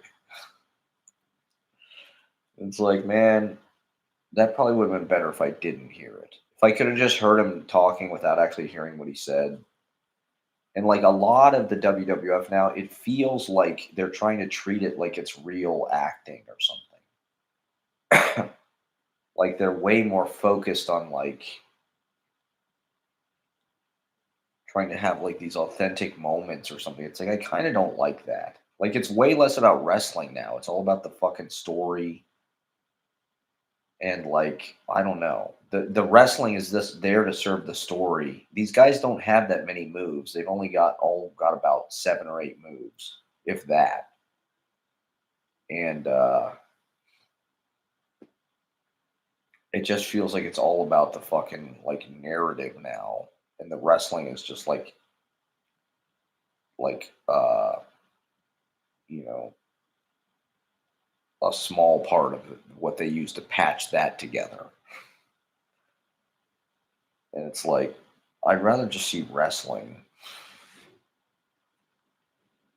And I don't want to see a bunch of like acting. I don't want to see like fucking, you know,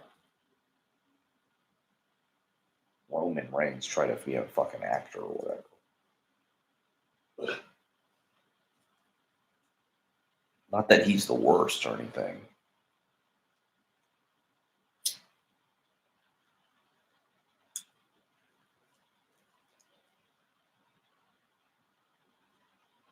Like they treat it like it's real. It's kind of interesting, but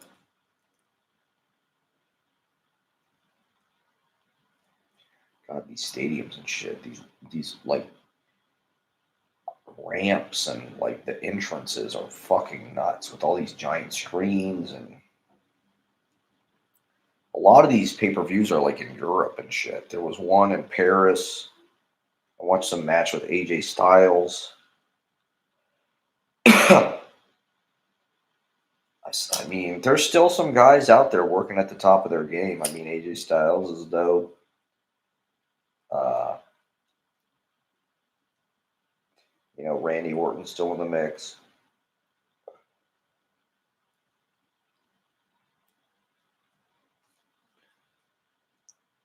CM Punk has been doing it for a long time.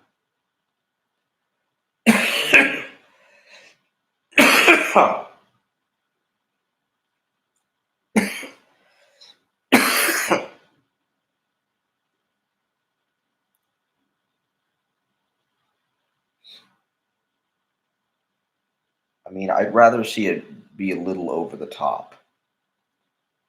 These guys are not great at, like it's not necessarily cinema. They keep saying like wrestling, it's cinema.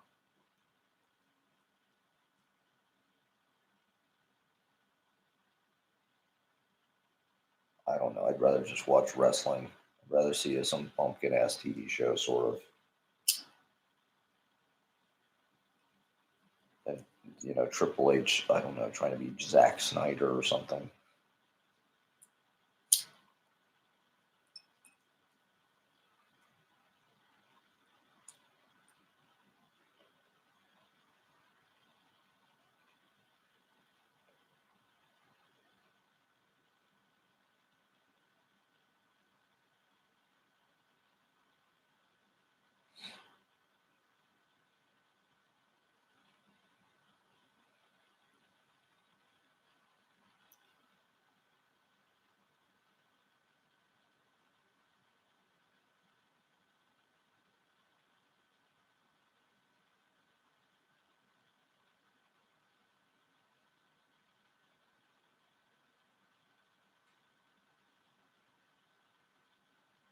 Saw some match with that Sheamus guy. Sheamus, and I love it.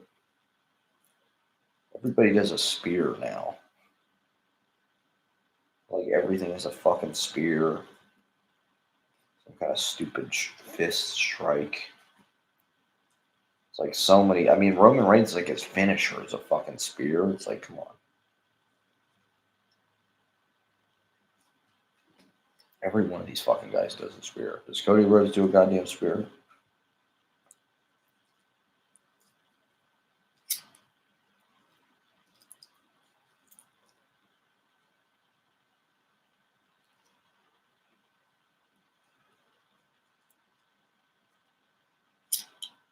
Who knows how many fucking belts there are? There's like a WWE championship. There's like a Universal championship.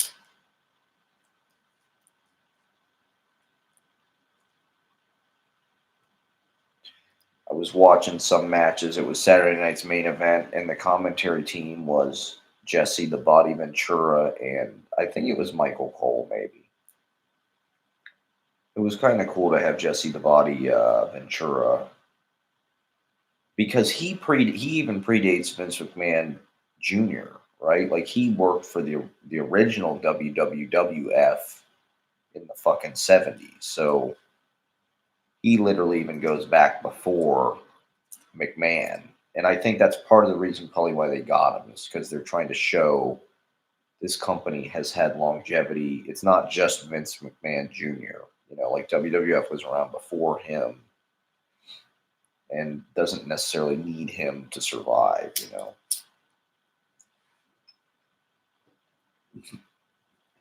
Jesse the Body Ventura predates. And so, you know, some of his knowledge, like there was some Intercontinental Championship match, and he's like, "This is the belt that belonged to Ricky Steamboat and Macho Man." It's like, fuck, okay. When he's talking about, it's like makes it real.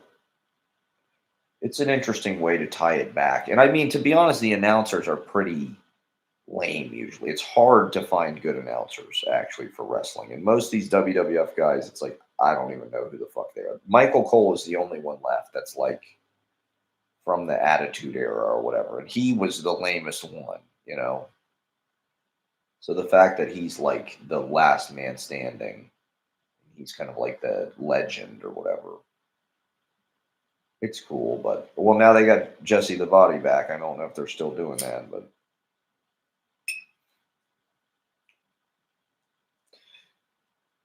I like that move. I like that.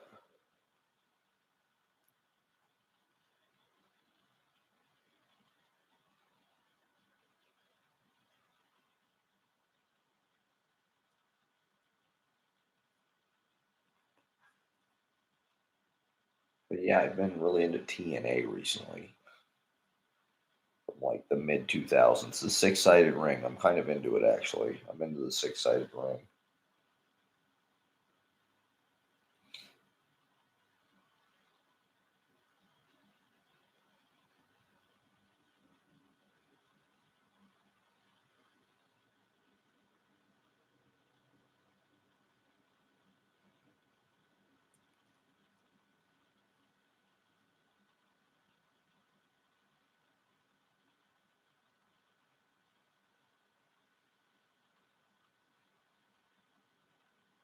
Charles Robinson, he's still doing it. The refs can do it a long time. It can be fucking Earl Hebner or whatever.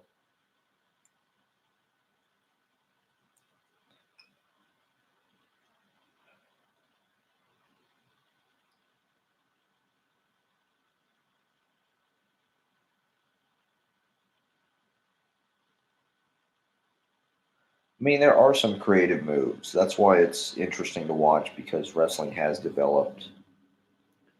There's a lot of new things that are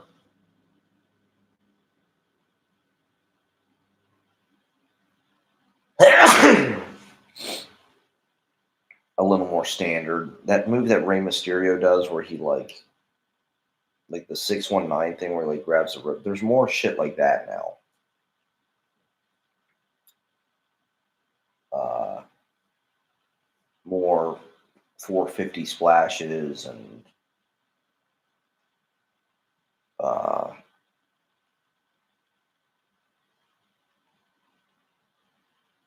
people turning a fireman's carry. What is that move that AJ Styles does where he like pancakes them? He gets like their arms under his legs. There's a lot more complicated moves in a certain way now.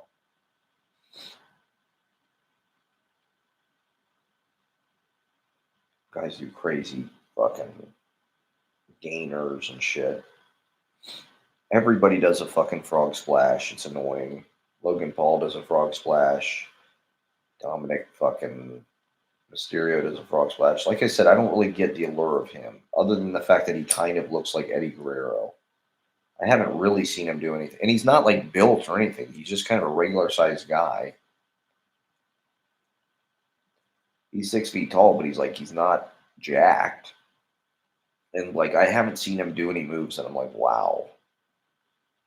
Like Rey Mysterio Jr. is like unbelievably talented, like the guy does some things that you're just like, he's one of a kind, actually. There's nobody that can do what Rey Mysterio Jr. does. Dominic Mysterio seems kind of like a mid-card indie wrestler to me. Is that insane? He seems like the Bronny James of wrestling. But maybe I haven't. I mean, that's why I'm watching this stuff, because I don't know. Somehow I'm wasting my life doing this right now. It's just like, I had a big week. I had Thursday, Friday, big stuff, and I got to do the show tomorrow. Ashley just left today. So I'm kind of just like decompressing. I typed up my poem. It's like a 7 or 8 page piece. It's 1,200 words. So I typed up my reading,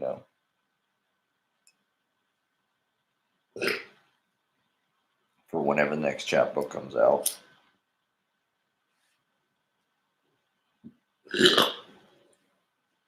I mean, everything that I write down, I do fine tune it to make it say. I try not to understand it too much.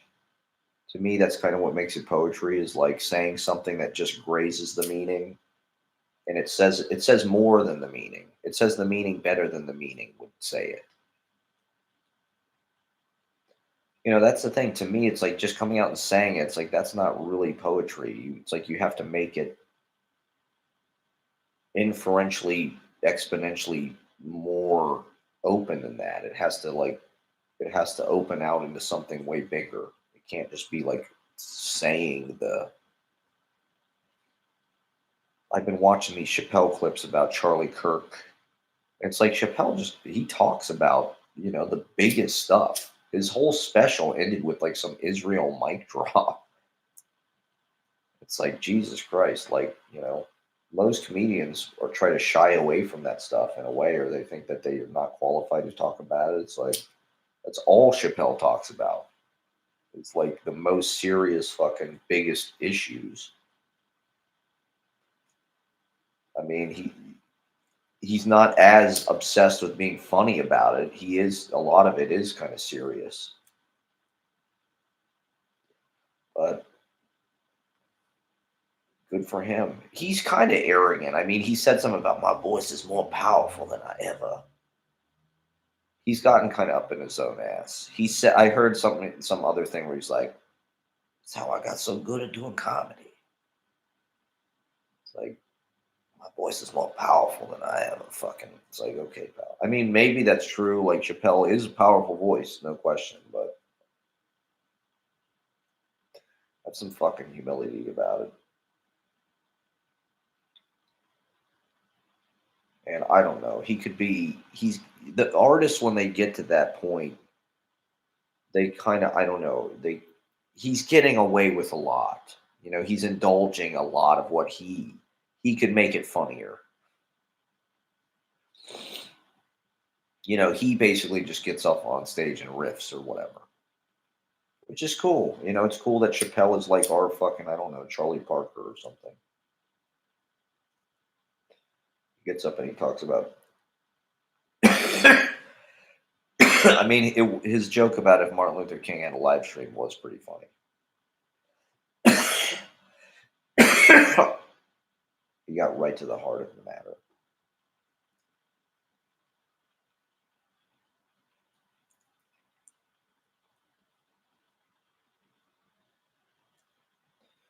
Anyway, I find that inspirational. Not that I don't really follow Chappelle's like fucking, it just popped up in my goddamn TikTok for some reason.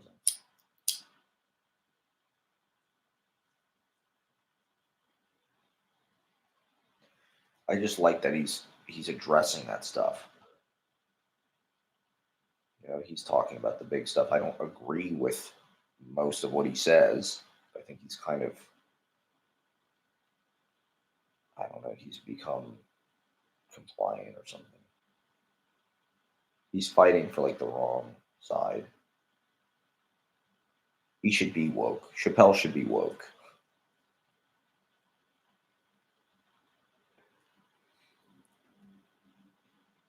I mean, he's gotten kind of jacked. He looks like Barry Bonds or something. I think sometimes with celebrities they get that way where it's like, they get afraid because there's all of this fucking responsibility and attention and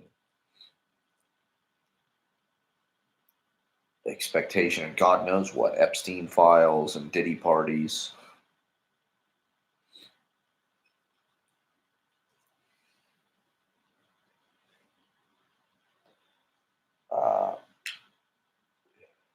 So he got to get jacked to protect himself. It's like in that Bob Dylan movie, the Timothy Chalamet Bob Dylan movie. The guy punches him at the party. He's at some party and some guy just punches him in the face. That's probably something that actually happened to Bob Dylan, I would guess. As a celebrity, I mean, especially with the internet, it's like now, man, people will just insult you, take shots at you, make death threats just to get it, just to be funny, just to get attention.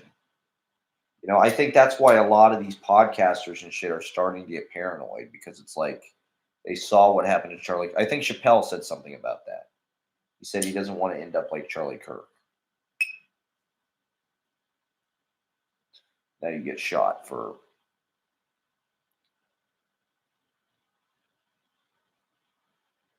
change my mind videos. Smash or pass, Dave Chappelle. Dave Chappelle's recent stand-up comedy, smash or pass. Like I said, I think it's important. I mean, he's definitely somebody who can handle those kind of subjects. Like I've disagreed with him basically on everything since Trump became elected. He's sort of on Trump's side in a lot of ways. He played a big role in like normalizing it for people. He hosted Saturday Night Live basically both fucking times Trump got elected.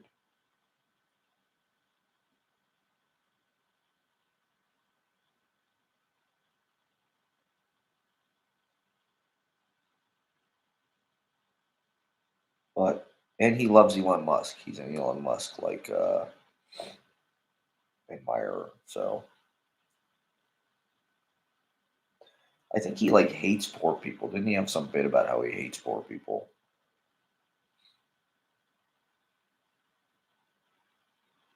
Everybody just hates everybody else now. That's what the internet has done to us. Rich people hate poor people. I feel like woke made me racist. I never used to see color, and now everything just looks like DEI to me.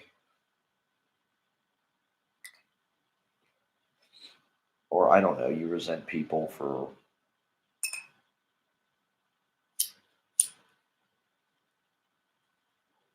woke made me racist.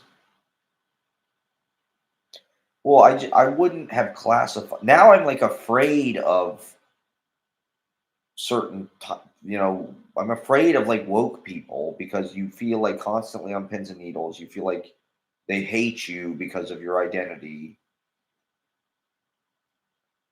you feel like they probably are, more successful than you or getting opportunities that you're not getting or something because of DEI.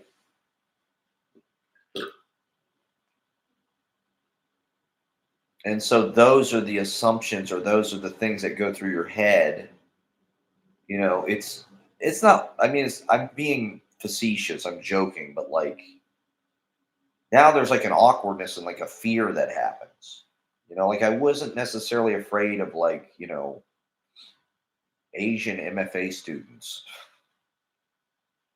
Whereas now it's like, holy shit.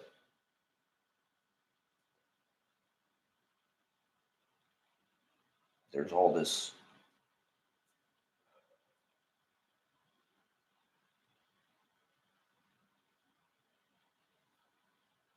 sensitivity training.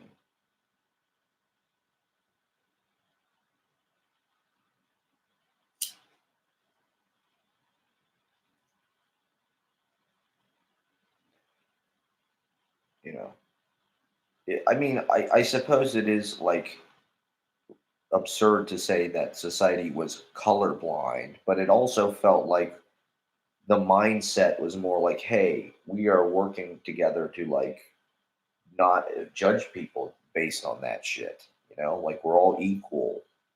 That was sort of, the progressive mindset.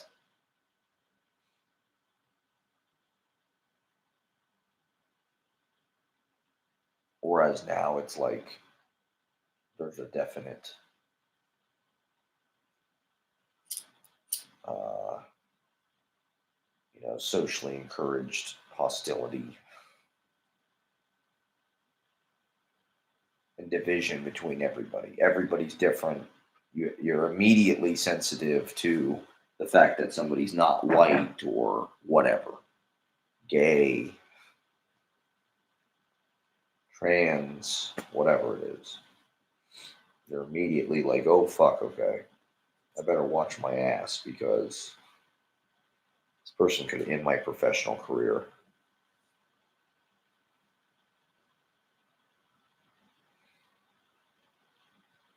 Oh, I don't know. We were all canceled.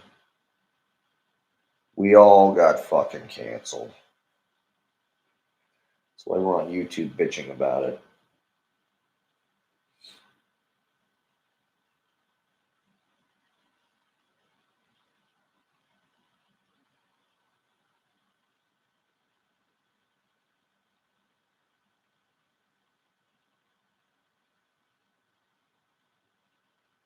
Trading the same money back and forth over and over to each other. So I watched this Mexican wrestling. I mean, perhaps unsurprisingly, they were incredible. That's one of the beautiful things about wrestling to me is the different styles in different parts of the world and the blending of those Japanese wrestling, Mexican wrestling, Canadian wrestling, whatever it is. This guy's got kind of like a capoeira thing.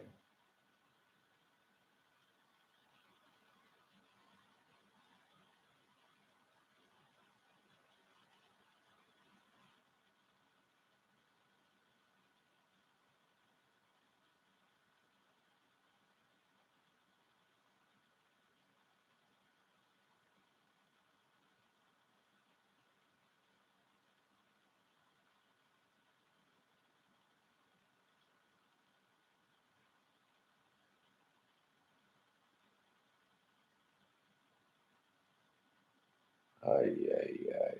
It's like it's going to be another live stream Christmas, everybody. It's another live stream of Christmas.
Oh yeah, shout out to who is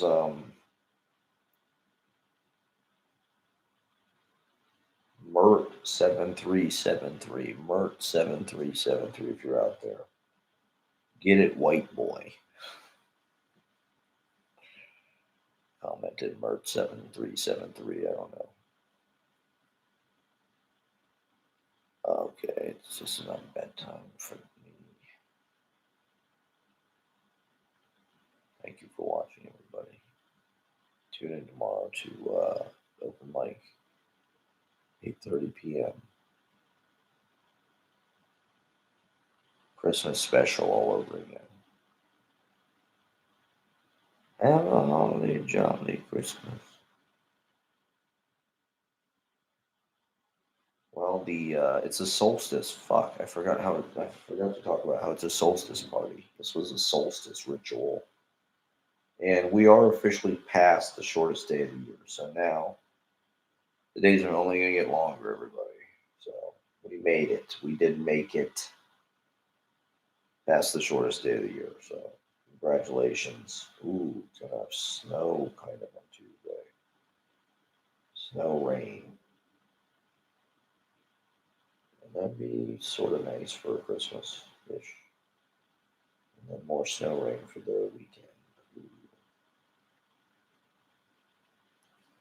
I mean, we got our show Saturday. Come out to Clown Fuck Fest on Saturday.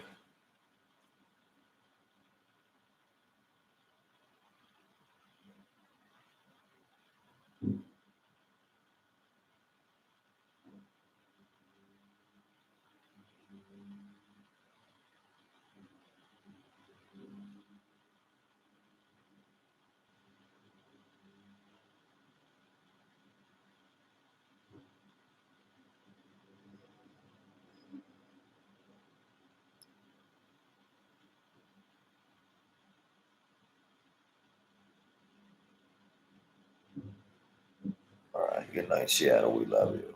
Toss salad and scrambled eggs. Happy solstice, you freaks. Write some poetry for me. We'll talk about it soon. Good night. Oh, baby, I hear the blues.